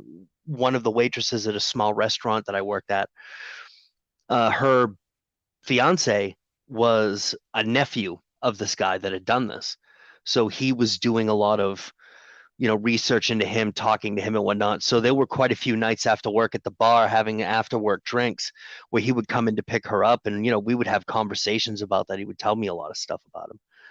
And I didn't want to do the video right away because I just felt like I was missing some stuff. You know what I mean? When you look into something, you want to present something to people like, in the format that we have here.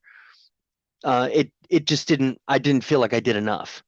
And so these last couple of weeks, I've been really looking into it and drawing up a script and all that. And it turns out that one of my coworkers on first shift, it was actually cousins with her. Ooh. So yeah, so I actually, for some odd reason, I don't know why, because I never get in that early, but I was in work a little early today, and he takes his last break really late, because, he'll cover breaks for everybody else and cover their machines for them while they go on break. So I had the chance to sit down and talk with him in the cafeteria today, and he had told me some stuff that literally just kind of put all the pieces of the puzzle together for me. And it's like, was he kind of weirded out that you were looking into his cousin? No, well, I mean, he kind of looked at me. He's like, "So why are you looking this up?" He goes, "It's cool if you want to. I know what you do, but um, because there was this picture that was taken by a paranormal group in 2017. It's weird because this entire situation, these devil worshippers, all this stuff, all centered around one of the mills in town that burnt down. Okay. I mean, you can actually go right here on YouTube and look up Sanford, Maine mill fire, and you'll see. I mean, this thing went up like, I mean, there were a bunch of chemicals in barrels that was stored in the basement, and after years and years, over 100 years, possibly longer, of different companies in there, the floors were all wood. It was all wood and concrete basically, and all those years, oils and chemicals of all kind get saturated into the wood. And some kids went in there one night and they lit the place up, and it literally just went up like a matchstick. It's if you get a chance to look it up on YouTube with the videos of the fire on there, it's pretty wild, man. I mean, the heat. I was 2 streets away watching this thing, and the heat was intense. But all the Oh stuff man. centered around that mill that burnt down. So you had two paranormal groups that went and did kind of big investigations in that mill right before it burnt down. And they took a picture. The first group took a picture, and literally, I'll have to send it to you. I'll have to text it to you. It literally is one of the best full-bodied apparition pictures I have ever seen. And Yeah, they I thought it definitely need was, to see that. oh, dude, they thought it was this girl, Giselle. And I'm like, yeah, but that everybody seemed to think that they took her into their little, Satan lair and killed her there, which that wasn't even the case. You know what I mean? That's not what happened. They may have sacrificed a bunch of animals, but she wasn't in, those mills. He literally killed her, on the other side of the mills. Because the way you look at it is that you had two mills, and then literally right down the street you had the other set that were built a little bit after these first two original ones. And Huh? she was killed in the woods, you know, on that second set of mills, the bigger area. And I talked to a few people, and I kind of thought, I'm like, well, I mean, if there were active portals in that mills, because it was always rumored that it was haunted. A lot of even a few people, homeless people that lived in those mills, I'd had a chance to talk to them, and they said, yeah, dude, I mean, everything would be completely quiet, and dude, weird shit's going on. A lot of the stuff like what you described, what a lot of people described, footsteps, disembodied voices, things being thrown around, that type of thing. And Mm. you had so this is like the picture comes from the basement of these mills, and it's thought to be Giselle Cody's, ghost and all that stuff. Okay. Um, then there's this group on YouTube here called Haunt Me, and Mhm. they're a paranormal group right here from Maine. They go all around Maine doing paranormal, investigations and all that stuff. They have they're pretty much, they got their camera people, they've got their psychic, the whole 9 yards. They're a pretty little put together group. They did the mills right before it was burnt down. There were some homeless people that were in there fucking with them. You know what I mean? So it was kind of funny with that. But the thing that got me is that they ended up going down into the basement, and their psychic had said that there was a girl there.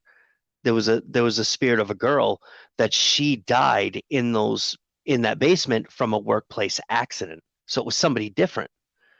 And that's kind of what got me going on to want to, you know, because I had to babble on for a long time about it, but that's pretty much what got me interested in the whole thing. Kind of almost kind of like this weird paranormal true crime type of thing. You know what I mean? So, what was the first story that really got your attention when was first introduced to this? Well, as a matter of fact, I was a freshman or sophomore in high school, and that would have been 91, 92. Mhm. During those years, and I had friends that lived around these areas because the area where she was killed is known as Pike Woods, and, and I had some friends that lived around this area, and they always talked about the girl in the woods.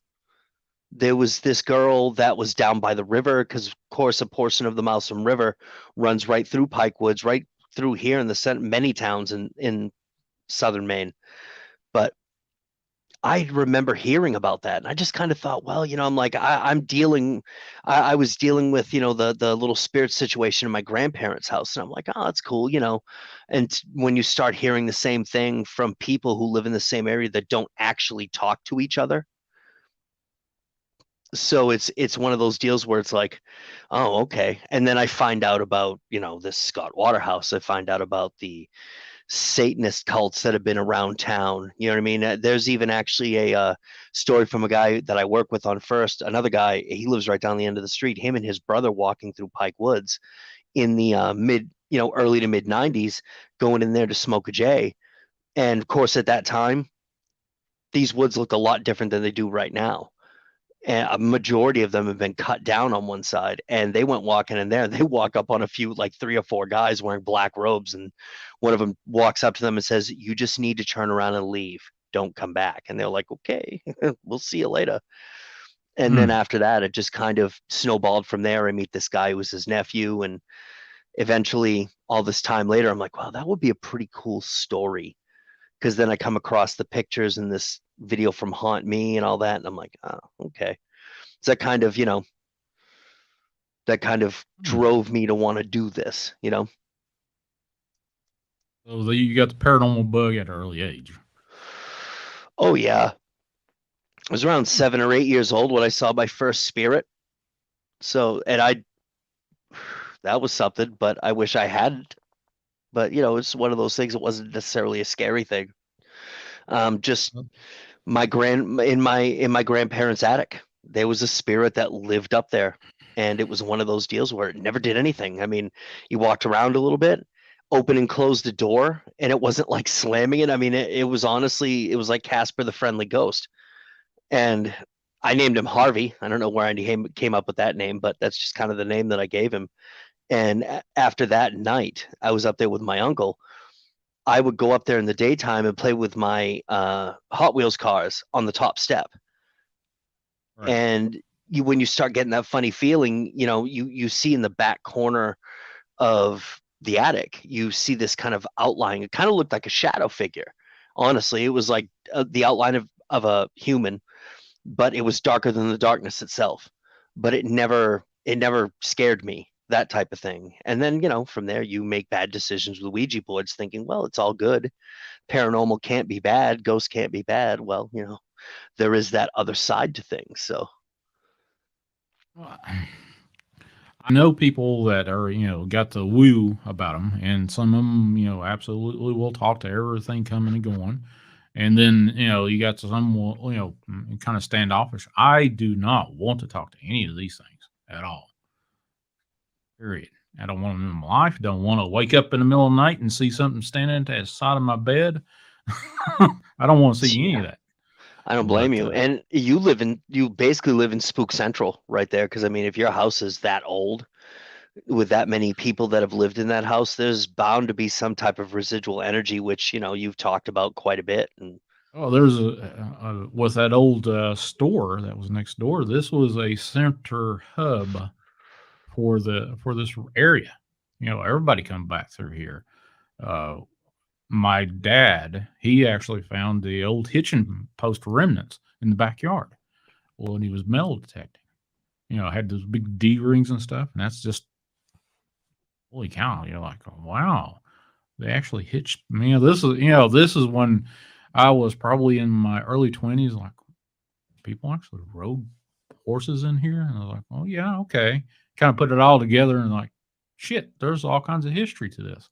Then I found an old picture of this old house, which is one of the first houses actually stood in this town. And old wagon roads, wasn't paved or anything like that, were around this old house. Hadn't changed much, other than there was a exit staircase outside of what I call now, it was mudroom then. Right now it's a utility room with a washer dryer kind of stuff. But there's an old door there that's been boarded up for I couldn't tell you how long.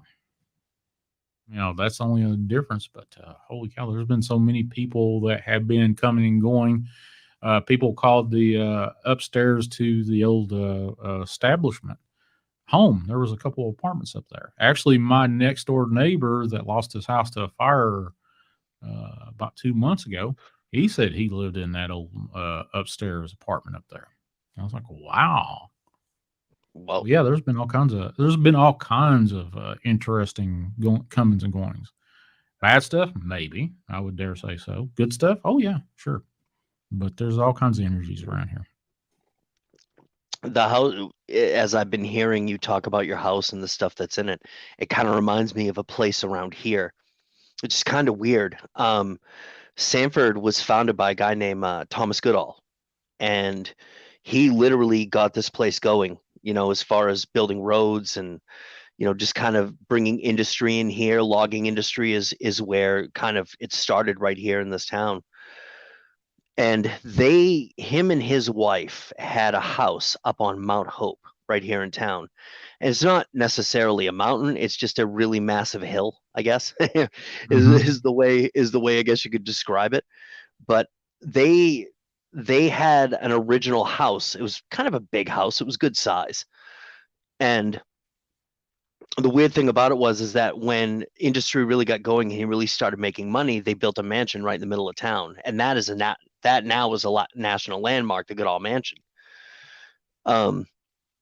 Funny thing is that this first house that they had is probably one of the oldest houses in town, but you wouldn't know it because it was turned into like I think there's like 3 apartments in this house, and of course it's got vinyl siding on it. You wouldn't know it. Well, my wife's let me say that again. One of my wife's old friends that she doesn't really talk to anymore, her and her boyfriend were living in that place, and she kept telling us about all the stuff that was going on in that house. And I'm like, oh, I mean, it doesn't look like much. Maybe there's a spirit or two. And it wasn't until I realized that it was like the original Goodall house, which I don't know why that they didn't make that a landmark of some kind, but I mean, who knows, right? But you can go.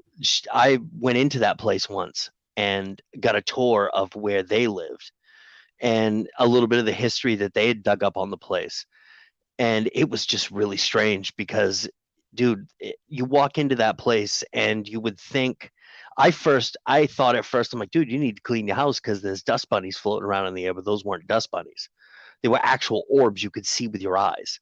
I mean, they weren't bugs, you know what I mean? Because it was getting into the colder months when I went in there. And there was just this weird feeling about this place, just this kind of weird energy, kind of make all the hair on your neck, the back of your neck, your back stand up, you know what I mean? Give you goosebumps. I mean, I'm getting goosebumps just kind of talking about the place. And one of the things that she had said that happens kind of regularly actually happened, which was pretty cool.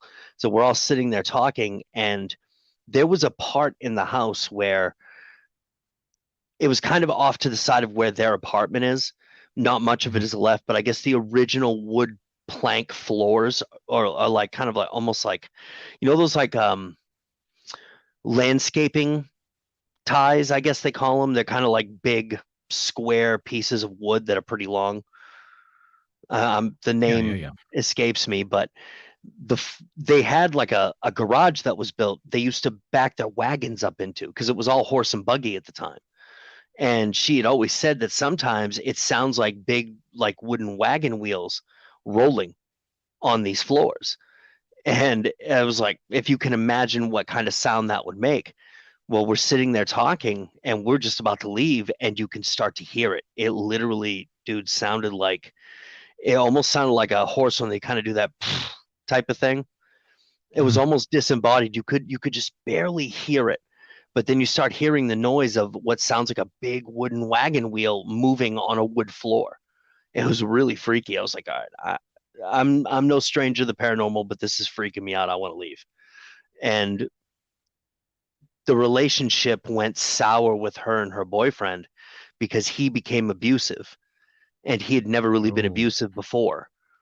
And from what I understand from other people who have lived in that place, or have known people that have lived in that place, a lot of people who move in there have these great relationships. The relationship goes sour because all of a sudden the guy that they're with is turning into some type of monster almost. And that's when you look into it that Thomas Goodall wasn't exactly very nice to the women he had married. So it's almost like there's Oh, this so like, he got like influenced. The spirit of this Goodall influenced the your ex's or your wife's ex boyfriend, and kind of fed off well, that energy. yeah, her ex-friend's ex-boyfriend type of thing. Yeah, I know it's twice removed, all that stuff. But Oh, there were a lot of stories coming out of that house that I don't know that he would still haunt that place, but it seems like there's such a negative presence there is kind of what I got out of that. And it's like, dude, that's kind of weird. what's the strata underneath the actual house? Is it sandstone? Is it any kind of hard? I don't know that. Quit listening in. Well, she's like, wow, I'd be surprised if she did, because honestly, I couldn't tell you. I couldn't tell you. I've only been in that house once. Um, it's kind of weird. It's one of those houses that are so old you can't, normally you'll see the foundation of the house before the actual house itself starts. You Mhm. don't see the foundation around this thing, and I never went into the basement. I mean, I guess that was one thing I never thought of asking what the foundation was. Is it still on the original? Did they tear it out and put a new one in, type of thing? But that was one thing I noticed that I thought was kind of weird, especially for like the houses around here. You can always see a little bit of the foundation, but you can't see that with this house. Hmm. Any water sources that you know? Any natural springs around the area? On Mount Hope, I'm not a whole lot. I'm not really sure, to tell you the truth. I don't know if there are any streams or anything like that. I've never been in the woods around there, and I know some people who've hunted in the area, but they've never said anything like that. I've never heard of anybody fishing up there, if that tells you anything. But Hmm. Well, that's interesting. Like this place. This place is on top of a spring. oh, Where right in that general direction. Well, you can see where I'm pointing. About 100, maybe 200 yards is an old train tunnel. Goes through. It's probably about 2 football fields length of tunnel. Goes through a hill, and that place is haunted. I've been through that. I couldn't tell you how many times when I was a kid. Now it's an old walking trail. The town was awarded the property after the railroad just gave it up. Tore up the track and stuff. But every time I would go in there as a kid, I would get the freaking creepy Oompa Loompa vibes going in that place. Loved going in it, but it was just creepy. That kind of creepy thing. But it was just always watery back through there, and this property's got water seeping all over the place. In my backyard, there's a little bit of spring that will come and go in the backyard, and people will mow my yard for me. They'll come in and they get a booter, soaked feet, and it'd be dry as a bone. It hadn't rained in days. hmm. So there's all kinds of water around this property for sure, and I don't know. This has all the hallmarks of if you're looking for, is there a reason why there's paranormal around here? Water sources, old history. I think I'm not exactly sure if it's sandstone around here or not, but there's a lot of prevalence of sandstone in this area. I don't know if there's like quartz or something like that, but sandstone's quartz anyway. So, Hmm. could that be a source of residual energy that feeds into this, or do they just like people like myself and my family? My grandmother, God rest her soul, she saw ghosts in here all the damn time. And the weird thing is, she had mirrors. The poor lady, she had mirrors popped up where she could see around corners. And when I was recovering, and she was still alive, but she was fading fast. I think I spent about the last year and a half with her, which that's a godsend. But I figured out that she would use these mirrors to look around corners.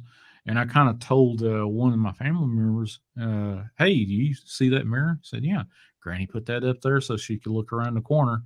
And I would be sitting in the living room with her, and she, could not, and she didn't have a straight line of sight into the kitchen, but she could see the kitchen because of the mirror that she put in the dining room. And then she'd say, "Who's that in the kitchen, Sean?" I was like, Nobody, Granny. It's just me, you, and the lady that was living with me, my aunt. Where's she at? She's in her bedroom. There's nobody in the kitchen. I could have swore I saw somebody in there. And she would tell me that all the damn time. It was almost twice or three times a week she would say that to me. Like, Wow. "You're creeping me out." Well, Granny, you shouldn't do that. But she would creep me out when I was a kid. She would tell me stories, or the grandkids stories, and just to creep us out and say, "Okay, go to bed now." Don't you love that? Oh yeah. So the big thing is one of my phobias when I was a kid, I couldn't go to sleep without my head covered up. I had to have this little hole in the blanket so I could breathe. But I had this fear of having my hand wind up dangling across the edge of the bed, figuring that something will grab me from underneath the bed or something like that. But I don't know how I grew out of that, but I grew out of that, thank God. But yeah, the shit that I saw when I was a kid, I look at it now and go, yeah, that happened. I remember it. I remember ghosts walking down the hallway when I was 4 or 5 years old, and my dad admonished me, there's nothing in here. And then that son of a bitch, God rest his soul, after we moved out of that place where I saw those ghosts, he said, "I wasn't going to tell you this until we moved out of that place." And he turned around. He parked in a local grocery parking lot. So I'm going to tell you this until we moved out of the place. So he told us about a ghost that he saw one night walk through the trailer that we're living in, and looked in each one of the kids' rooms and then come in. And I sort of remember him saying, "Hey, who the hell are you?" Turn the light on, and he leaves the house, and I kind of fell asleep. And then he told the rest of the story. He said, once this ghost that walked through, he wound up and flipped the light on, and walked through the end of the trailer. And he said he walked outside, followed this thing. It turned into a big, massive orb, and it went into each one of the neighboring trailers. And he could see a faint glow in each trailer, and it would do the same thing. It would go one end to the other, pop out, and go to the next trailer, and back and forth like it was just, taking a tour. Wow. And I was like, I was looking at him, I was thinking, I would choke you out right now if you weren't my dad. Why are you telling me this shit? Yeah. Yeah, what? Yeah, I can remember him saying, "Shut up. There's nothing that's going." I was like maybe 4, 5, 6 years old when I'd see this stuff, and he would admonish me about it. Well, it seems to me like with the activity in your house, not a lot of people would be able to live there like that. But I think it came to the point where you've got such a family history of the paranormal, and you've been around it since such an early age, that it almost seems to me like you're kind of paranormally tempered. You know what I mean? You're like, Maybe, they're maybe. talking. Well, You know, I don't have any problems telling this, but all the grandkids of my sisters, they won't allow them to go upstairs here in this place because of what's haunted up there. oh, I don't blame them. I wouldn't. I mean, in all They honesty, if I ever came to visit you, I wouldn't let Oakley go upstairs either. You know what I mean? yeah. So. Well, they chased a ghost up there one time in the last probably about 2.5 years ago, 3 years ago, and chased it out. And been back since. So yeah, that's interesting. But Yeah, Lord, yeah, hell, my niece, now the mother of two fine, strapping young boys that fight over, what was it they were fighting over? Both of them got a remote control. Either one got a drone, the other one got like a 4x4, and they got mad at each other because they didn't have the same copy of their brother's toy with them. Oh. They had their own toy, but anyway, she has got a little bit of the woo herself from my sister. And she says, I can't go upstairs either because it's sort of oppressive when I go up there. I'm like, okie dokie. And I've had people come in the house and things been thrown at them and stuff like that. Pictures flying off the wall. This can be an interesting place. It's calmed down quite a bit in the last month. I can tell you that much. But it can get out of hand sometimes. Well, doesn't it seem? It almost seems like it goes in cycles. You know what I mean? It's as weird as that is. Like the spirit of the old lady that lives upstairs. Though we'll go times like around like the end of September and the entire month of October, she's active, dude. Like you hear her stomping around, knocking stuff. I mean, she's always walking around. Never hear disembodied voices, never hear any voices, but she definitely makes her presence known. But then there'll be 2-3 months where you don't hear a thing, like it never happened. And there's been a few nights that, as a matter of fact, when I was recording chapter 3 of Bad Wolf, I would set myself up here, like 1 a.m, and I'll start recording, and I hear light tapping right above my head on the ceiling here, and where I've got my recording booth, and I'm like, "Come on, Alice," you know what I mean? She'll stop. I'll start recording again. I'll hear it again. Then I get to threaten her and be like, "Listen, everybody's listening to you, and I will put this out on the internet, and everybody and their mother will come looking for you and totally ruin your entire existence. Do you want that?" And then I don't hear it anymore, and I'm free to record whatever I want to at that point. But it's just strange, you know what I mean? How it goes in cycles, at certain points of the year, and I don't know, and not anything that I can explain, but it definitely is pretty cool. I know by all the virtue of listening to all the tales and stuff that there's a time frame that this paranormal stuff does cycle back and forth. But with my near death experience, I see I have a lot of problem with time. Time just flies by with me, but time over there was not a function that really bothered me. It's not like it's tied here that, hey, we got to wait for the time to clock out or whatever. Nothing like that. It was more or less like wind, and you can control the wind over there, and you control time back, forth, circle it, make it go up and down to extremes of any fanciful thought, and it would bend to the will. But I look at that and have that knowledge of what I experienced over there when I had the near death experience, and look at why does it cycle over here? And not, why do the supernatural pay attention to time? Anniversaries, that kind of stuff. If it's true, the people that pass over and go to the promised land, or however you want to describe it, they don't give a big whoop. They make love you to death, but they also know that it's just a moment to them, and you will be there with them.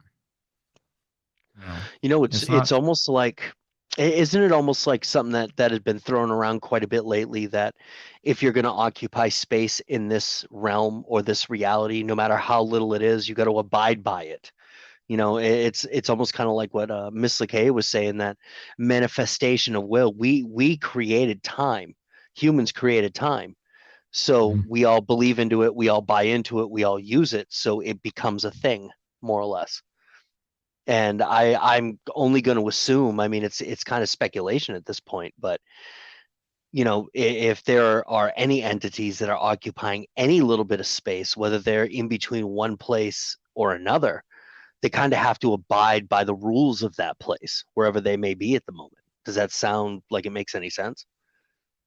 Yeah, there's a certain amount of rules, I'm sure, that translates from one realm to the next. But I kind of look at the realms that I was exposed to, and then come back here and well, why is that a function here and it's not that function over there? But that's a fair explanation. I don't have an argument to argue for or against. Does it translate? Do the supernatural have to abide by certain rules of the universe or God lays out for them? Sure, why not? I don't have a problem with that. Yeah, But I mean, I look at it from a perspective of, time ain't nothing over there. Is it a function? Yeah, but it's a very, very minor function. Not like it is over here to us. And it Mm. almost makes me wonder that when you had your near-death experience, that maybe you saw another density or another dimension. You know what I mean? Someplace that after we leave this place, that our spirits would move on to if we kind of pass the test, more or less. You know what I Well, mean? right at the end, this may be I'm gonna try to shorten this to just a couple of minutes. Right at the end, when I was arguing to come back with God, and I had 8 people that I think I've met and talked with and had my interactions with 4 of them. I argued up and down forever and a day with God. I need to come back to do this, and all God would say was just, "You just have to wait, and they will be right here with you." And then every once in a while I'll capture a glimpse of a memory of God wanted to take me on to beyond where I was at that point. At that point, I thought, I absolutely believed it was heaven where I was occupying, but I was supposed to go on past that, whatever that was. I barely do have a grasp of, it's kind of a sense that there was something else beyond that point as well. What that was, I have no clue. I might remember it here in a little bit. I may not. I don't know. Hmm. Well, just out of curiosity, what do you think about past lives? Do you think that's a thing? Is that something you've ever thought about? Absolutely, absolutely, Okay. absolutely. Well, I've I have always I have go no ahead. problem whatsoever. If you want to say believe in it, yeah, sure do. I know it is. Where I was in a near death experience, I saw so many versions of myself. Uh, it's hard for me to even grasp how many versions I saw of myself. Currently in this form I'm in right now, I saw where I died. I saw where I was mangled. I saw where I had birth defects, Ooh. one eye, two eye. Every variation you could possibly come up with. I saw every variation, and then some. And I look at it and I'm like, yeah, past lives, absolutely, no problem whatsoever. There was a lady that what was her name? She wrote a book, and she was a woo woo kind of person. What was her name? Marjorie Phelps, I think it was her name. Marjorie Phelps. She wrote At First Sight, one with Val Kilmer that starred in that movie. She wrote the book that Oh, the movie okay. was. She wrote the book that the movie was based off of, and yeah, she had a near death experience, and offline she and I discussed what we saw, and we both believed in past lives. She said absolutely, and then she kind of laid a little jewel at my feet and said, I know of a set of brothers. One's a little younger, and one is uh, just had gotten born. And she said, "Here's the story. The older of the 2 brothers, which one was barely able to talk, and he goes to the little brother. Tell me what heaven was about. I can barely remember it now. So Hmm. I'm like, wow. Marjorie Phelps was the lady's name, and I need to reach back out with her. I'm still friends with her on Facebook, but just having that conversation with her, and that's another lady that I absolutely believe she had a near death experience, which she had one when she was in her teens, I believe, or early 20s, but it's still stuck with her. I know mine's just 6 years old, but it was just like it happened just a second ago. Wow. That's wild. That is Yeah. wild. That kind of ooh, that gives me wicked chills because what you had just said about those little brothers kind of reminded me of something that happened to me just a few years ago with Oakley. And it's the short of it was I haven't really told anybody, but I don't think it's anything bad. It was just kind of one of the, you know how sometimes you come across one of those things and you just kind of you put it away. It happened, and you don't really think about it too much. Not that it's a bad Mhm. thing, but it's just like it kind of strikes you in a way that it's like, dude, I kind of don't want to deal with that or explore that at this moment, or maybe ever, type of thing. But um, what was it? Oh, geez, how long? Renee and I have been together for 11 years now. It was probably our third or fourth year together. No, probably about a third year together. We were together for a couple anyway. And she had gotten pregnant and we lost the baby. And it was kind of one of those freak things. You know what I mean? It just kind of happened. She was healthy. You know what I mean? It was just one of those things. We couldn't explain it. And it really bummed both of us out. But we kind of knew at the time that the way our lives were at the time, not saying in a bad way, but I don't know that we would be ready for something like that. I don't know if that would have been a good thing at the time, but still, we were extremely bummed out about it. And, then, she got pregnant with Oakley. And of course, he's here and telling stories on YouTube and all that stuff. And he's just this little ball of fire, man. He's just so awesome in so many ways. And I think he was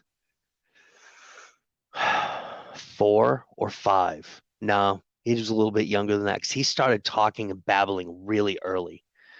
And we're sitting there and we're talking, and he looks at me and goes, "You love me, Daddy?" I'm like, "Of course I love you. You're like the best thing that's ever happened to me. Don't tell your brothers." You know what I mean? So I always say to him, I said, "You're my favorite. Don't tell your brothers because I like them too." Okay. But he looks at me and he goes, "You won't leave me again, will you?" And I'm like, "What do you mean leave you again? I've never left you. I mean, I got to go to work." But it's one of those things where it's like he's referring to something that happened. And yeah, I'm almost wondering, is that if this was one of those things where if it didn't happen at that time, his spirit kind of waited around for a next chance. I mean, Sure. I don't even know if that's a thing, but it's just the way that he said it, and he said it so matter of fact. "You'll never let me go this time, will you?" And I'm like, "I've never let you go." And I just kind of tried to you know, try to, Yeah, you're going to be the rock for him no matter what. But yeah, that's sort of like on the level as Heaven is Real. You remember that movie, Heaven is Real? yes, yep, I Yeah, remember that. Yep. that's sort of along the. Yeah, I know it's not exactly the same story there, but it's sort of along the same line. The kid has this supernatural experience and comes back and says, "Hey, I saw all this stuff on the other side." Maybe Oakley come back with the sense, maybe a memory.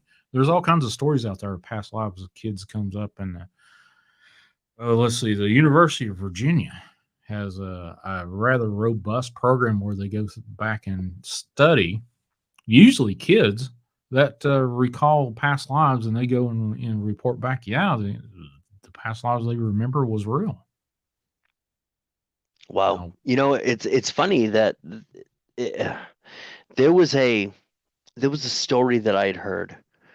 I heard a little while ago. So, but the premise of it was there were two sisters, and they passed away young, and the mother and the father of these children had moved away from that area, and they were mhm, blessed with having twins.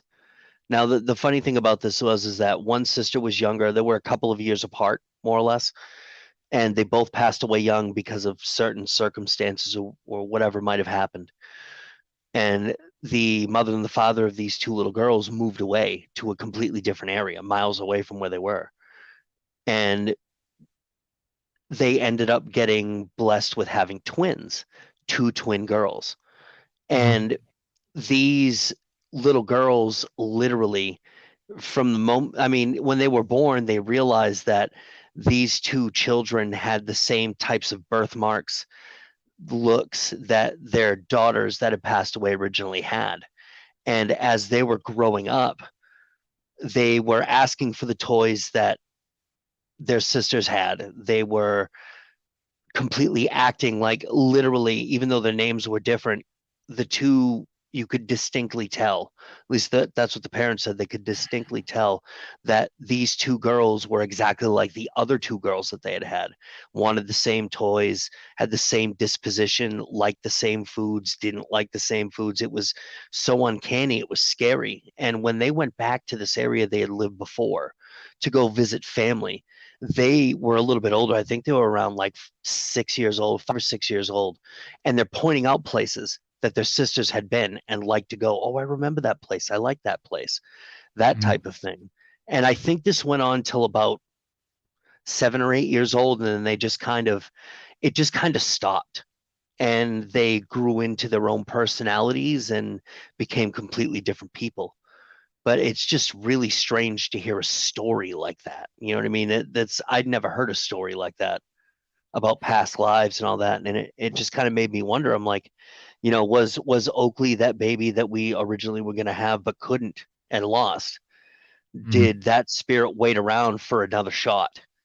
I mean, if that's the case, then I'm glad he did, because I mean, no offense to my older boys, they're pretty awesome, but Oakley's the coolest dude I've ever met in my life. I think it's because he's so much like me, but that's kind of scary at the same time. Somewhere I had heard a few stories about the origins of birthmarks in past lives. And a birthmark supposedly represents how uh, your last life you ended it some way, somehow, like a traumatic injury. Like I've got a big old birthmark right here on the side of my cheek. Don't know how the hell that happened. If that story rings true. So, have you ever heard anything like that? It's funny you mentioned that I have heard the birthmark thing. As well, people who have certain phobias, like some people, I think I'd heard a story one time about somebody who was deathly afraid of water, would not go swimming, would had a problem taking a bath, would take showers at an early age. Um, would never go on a boat, anything like that. Well, when they had gone to somebody, whether it was either a psychic medium or somebody who were able to kind of get into the past lives thing, they had Hmm. said that, well, the life that you lived before, you drowned when you died. So Oh, yeah. I've kind I of think I've heard heard. of certain phobias. People that have phobias with fire may have died from a fire or had caught fire in a past life. I've actually heard that quite a bit. It's weird as it is. It's kind of common, kind of, when it comes to certain weird phobias that people would have. They just don't like it right from birth. Sure. Yeah. Well, that's just as good as any kind of explanation that quote unquote science will come up with, which sciences are just our best guess of what's happening in the world. How does it Right? occur?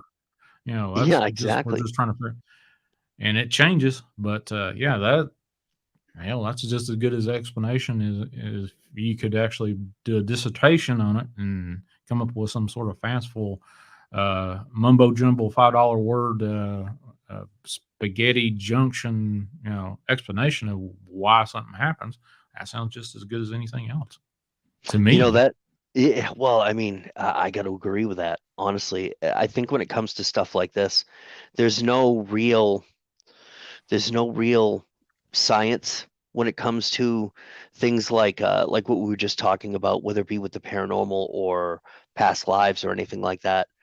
Mhm. And it always kind of burns my tater when some people be like, prove it. I'm like, how am I supposed to prove something like that? I mean, the only thing that we really have when it comes to a lot of these subjects that we explore and talk about is people's stories and experiences. And Yeah, it's one of those things where you can kind of put them together and meld them and try to figure out something with that, or get a better idea of it anyway. yeah. It's like you love somebody, and well, prove that you love them in 100 words or less. And it's like, I don't know that I can literally put my deepest feelings into words, but Sure, what can you do? prove it. Prove that you saw this. Prove that. I can't prove that I had a near death experience. You have to take my word for it. It's not like I could go, here you go, look at it, that. Well, it's But it's the way you tell it. It's the way you tell it. I mean, there is a lot of emotion and feeling that literally come through when you're talking about something that's kind of so personal and so strange that you've dealt with. You know what I mean? It's sometimes you can tell when somebody's feeding you a line, and we all have bullshit meters. You know what I mean? And oh yeah, it just seems to me that, I don't know, it seems like, when using you as an example, when you talk about this, you're very genuine. You know what I mean? It's not like any other experience you've ever heard. There's a lot of detail in there. There's a lot of this, that, and kind of everything else is probably the best way that I could put it, you know? Right, right. I remember telling DW he asked me about the near death experience, and I got to a point where I remember being before God and realizing who God was and what God was, and I just all of a sudden I just started breaking down and bawling. I started crying on the phone with him. He's like, "Man, that's all right. Don't worry about it." That's about the best, truest story. I'm kind of paraphrasing what he said, but yeah, he absolutely believed that. And I was like, "Oh, well, cool." I thought I was like, "Hell, another man's breaking down on the phone, telling another man a story." Okay, well, that's cool. No, There you go. it was just, I mean, come on. I personally myself, I can't even imagine what that would feel like. Oh, be or have any idea of how you felt and all that, anything that goes along with something like that, having an experience like that. It's like, dude, wow. You know what I mean? Is all I could say. And I'm not downplaying it in any way, shape, or form. It's like I can only imagine what it must have been like to have that experience and be in the presence of, God. You know what I mean? I'm going to assume that when you're in front of it, you're gonna know it. You know? Well, here's the thing. I always feel God. It's a choice. I remember points in my life before the near death experience that I absolutely could not feel God whatsoever. Now I feel him all the time. You know, It's almost am like, I am I a little off the rocker? Maybe, but hell, it's still a good feeling. Whether well, I'm you know what? crazy enough. Whether your rocking chair completely hits the ground at all points is irrelevant at that point, as far as I'm concerned. Honestly, Yeah. I think all of us are a little off our rocker in one form or another. When you have an Right. experience like that, you're not normal. Things are. I'm definitely not normal. Well, I mean, I'm I don't definitely mean. not. I'm not built for speed either. But yeah, I'm definitely not normal. I mean, I don't. Well, like, who knows what normal? Ow, dude, that hurt. Oh, I'm Oh my glad that god. wasn't the blades. I just dropped something on my foot. I'm just glad it wasn't the knife. Jeez. Trying to get a Oh, cup so I can get some water. You know what I mean? what? Well, when you sit there and try to find what is medically normal, and every psychologist except for one, and actually was a child psychologist that I befriended, and thought, well, crap, she actually can put sentences together and doesn't sound like she's off a rocker. Every other psychologist I have ever worked with or done procedures with, they all were crazier than loons.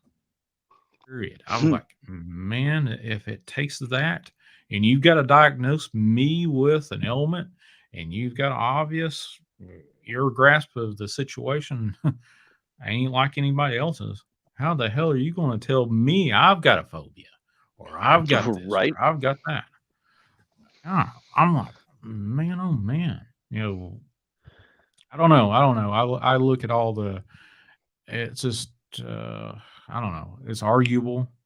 I just pronounced a circular argument. Well, maybe you're not as good as you think you are, or sane as you think you are. Okay, whatever. Well, you know, it, truth be told, like you said, anything is arguable. Anybody will Oh have yeah. a comment or Even or whatever it is, and I even if you think it is set in stone, and you've never met anybody that could argue a certain subject, and there'll be somebody out there that will argue against it or for it or whatever. And I of course. absolutely know that it happens. And it's it. I look at situations now of how much crazy are you going to put up with? Well, I mean, it there's definitely different levels of crazy. I mean, someone can have an experience and it completely fries the wiring, and then it's just going right off the deep end right there. But then again, I mean, in all Yeah. honesty, who am I to judge that? If it's something that goes a little beyond what I would consider this, that, or the other thing, I mean, when you have an experience like that, I mean, I every time that we sit down and have a chat like this, whether it be, like here right now or the Vault of Nightmares, or when you're doing your shows on Wednesday nights and Saturday nights, I look at the chat and I wonder how many of the people in here that come in to listen to us all the time have had experiences like this.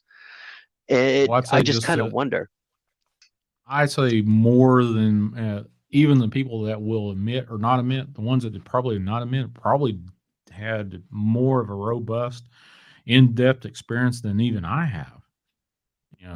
And they just jump on these streams and get a little validation. Well, that dude had that same thing I had. I'm not going to tell it that I had that same experience or something similar to that dude. I think for everybody that comes forward, there's probably 24 people that will never, ever, ever come forward and say, "Hey, I had the same experience," or "I had a similar experience," or something of that nature. Just because they're afraid of ridicule or somebody saying something, "Well, you're crazy," or whatever. That's just the thick and thin of it from my point of view. I may be absolutely wrong, but I think I'm pretty close to being right on that. I would agree with that statement. I would agree with that 100%, because when you have an experience, no matter how big or how small, it changes you. It really does. You don't look at the world the same way. You don't see things the same way that other people saw. Like when I saw that was my first experience, 7, 8 years old. Actually, it was my birthday is at the end of November. So when I saw this, I was still 7, but I was going to be turning 8 later in the year. And wow, 5-gallon bucket of pickles for 68 cents. I am down for that. But I was about ready to say, Shell, you random much or what? Well, I like pickles, so I like me a pickle now. Yeah, I like me a good kosher dill. But it's just one of those things that before then, I didn't believe in anything. My scope of the world, I went to church every Sunday with my grandmother. I believed what I believed. I just kind of went along with, how I was being raised, and I was lucky that I had this awesome family. Very, very blessed to have the people in my life raise me to be the person that I am now. But when you have, and it doesn't matter what age you are, I think it gets worse as you get older if you've never experienced anything.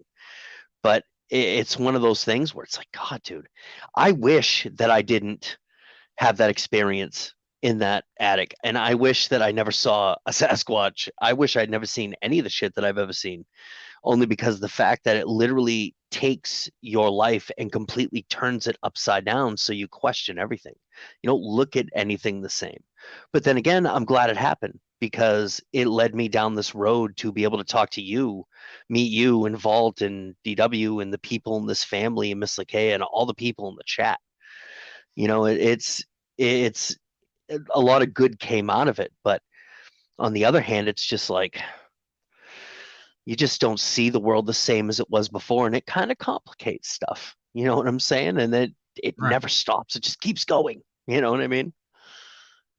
Well, if we both drop off the face of the earth right now, tomorrow we'll still keep going. They'll be talking about the same damn shit we're talking about right now, and wondering, we're just here participating in all this stuff.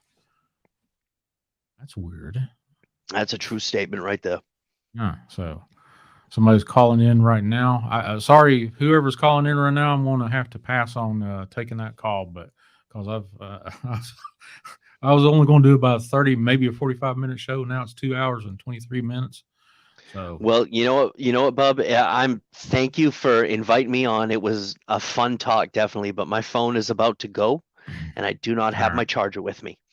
So I'm going to cut out here. Dude, Sean, thank you so much. I look forward to our next conversation, man, and everybody in the chat. It was awesome seeing you guys. Oh yeah, man. Just stay tuned. I'm going to have a series of shows with a psychic medium that helped out with exorcisms. And I've had her on my show before. I've had in-depth conversations with this lady, Tina Bice, and she's going to floor a lot of you. So all I can tell you is there's more to come. There's going to be the the potential of having guests I've never had on my show before. If it happens, what the discussion I had earlier with Tina, it's going to go, wow, okay. I don't know if it happened. All I can say is I'm going to say, Jesus, take the wheel. I'll just be a pastor in this one. See what happens. Definitely. That sounds exciting, actually. That sounds really cool. I wish I could elaborate more, but we just put a bunch of stuff together at the last moment. Hey, I've been wanting to do more shows with you and all this stuff. And I said, sure, why not? I'd love to do more shows. I'm still going to continue doing my regular shows Wednesdays and Saturdays, but I'm going to add more shows on to what I'm doing right now. It may not be specifically what I'm doing right now. It may be more whoosh, which Wes will probably say, I thought you were going to get away from the woo-woo stuff. Well, you can never get away from the woo-woo.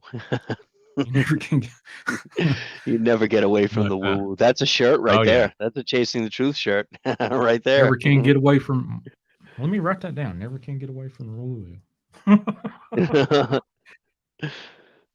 Awesome. Yeah, Thank you so much. That's a cool. All right, brother. Take care. All right. I will talk to you soon. All right. Bye-bye. Bye. All right. Chaos Theory Productions. Go over there and subscribe to him. He has on it, quite honestly. I just got turned on to his style of the Dark Waters family of shows. You're not going to be anywhere. You'll be overwhelmed what this dude can do. And his little boy Oakley is just absolutely adorable. Woo woo is real. Yep, Shell.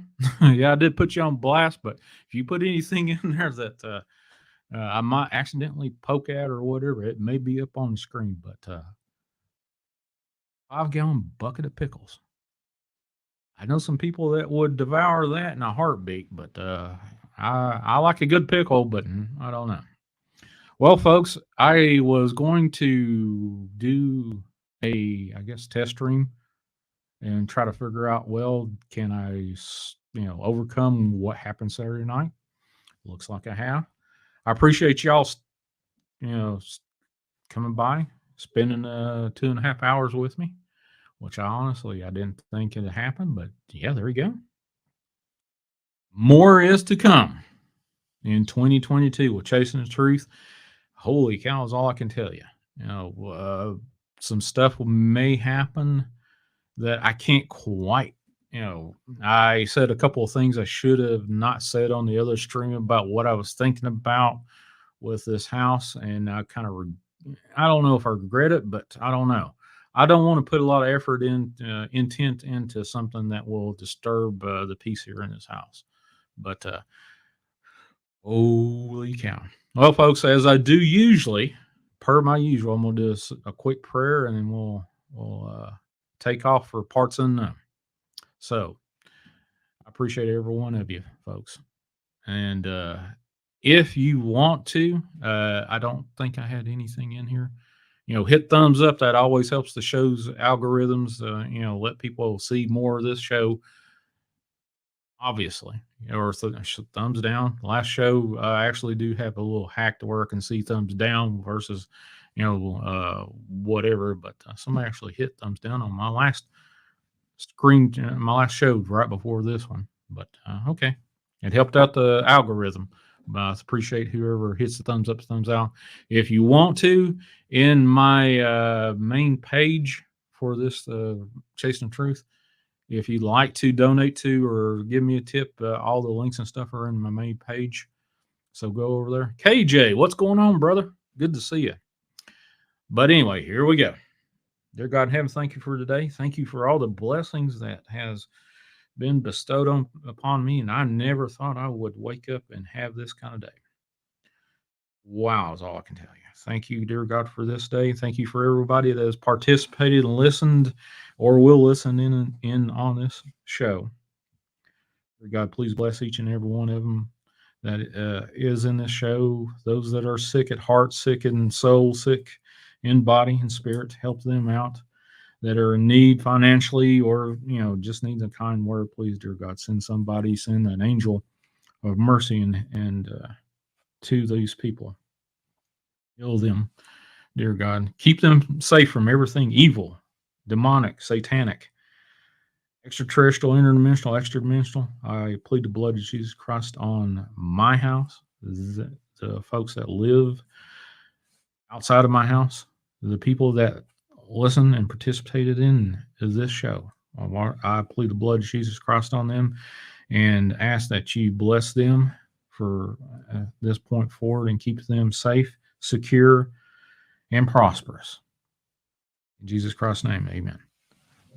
Holy cow. All I can tell you is a 30-minute show turned into 2.5 freaking hours. But yeah, folks, more is to come. Stay tuned. Like I said, I do not know what's going to happen other than the course of this show changed dramatically today. That's all I can tell you. Does it look up? Yes, it does. And thank God for that. And thank for everybody that has been a part of the show and found like, wow, friends are friends forever is all I can tell you. So there you go. Z-Wiki, Titan, Doctor Who, Sue, Injured Cole, Chica, Shell, Carol. Let's see, Sharon, Butterfly, KJ. Who else is in here? I haven't mentioned Jennifer. Lord have mercy. I'm glad that you have been a part of the show and told your story. I believe you 100,000%. And may God bless you and your family. Let's see who else is in here that I have not said howdy or hey howdy or whatever. I just want to jump down here and look and see what's going on. I think Jonathan, there you are, and said hello to you. I think that's probably everybody's been in chat. For those folks that were lurkers in the chat, at least say hello in the comments. Okay? All right, folks. God bless everyone. Keep it between the mayonnaise and the mustard. I'm out of here. Let me hit this and see if this works. But I appreciate you, folks.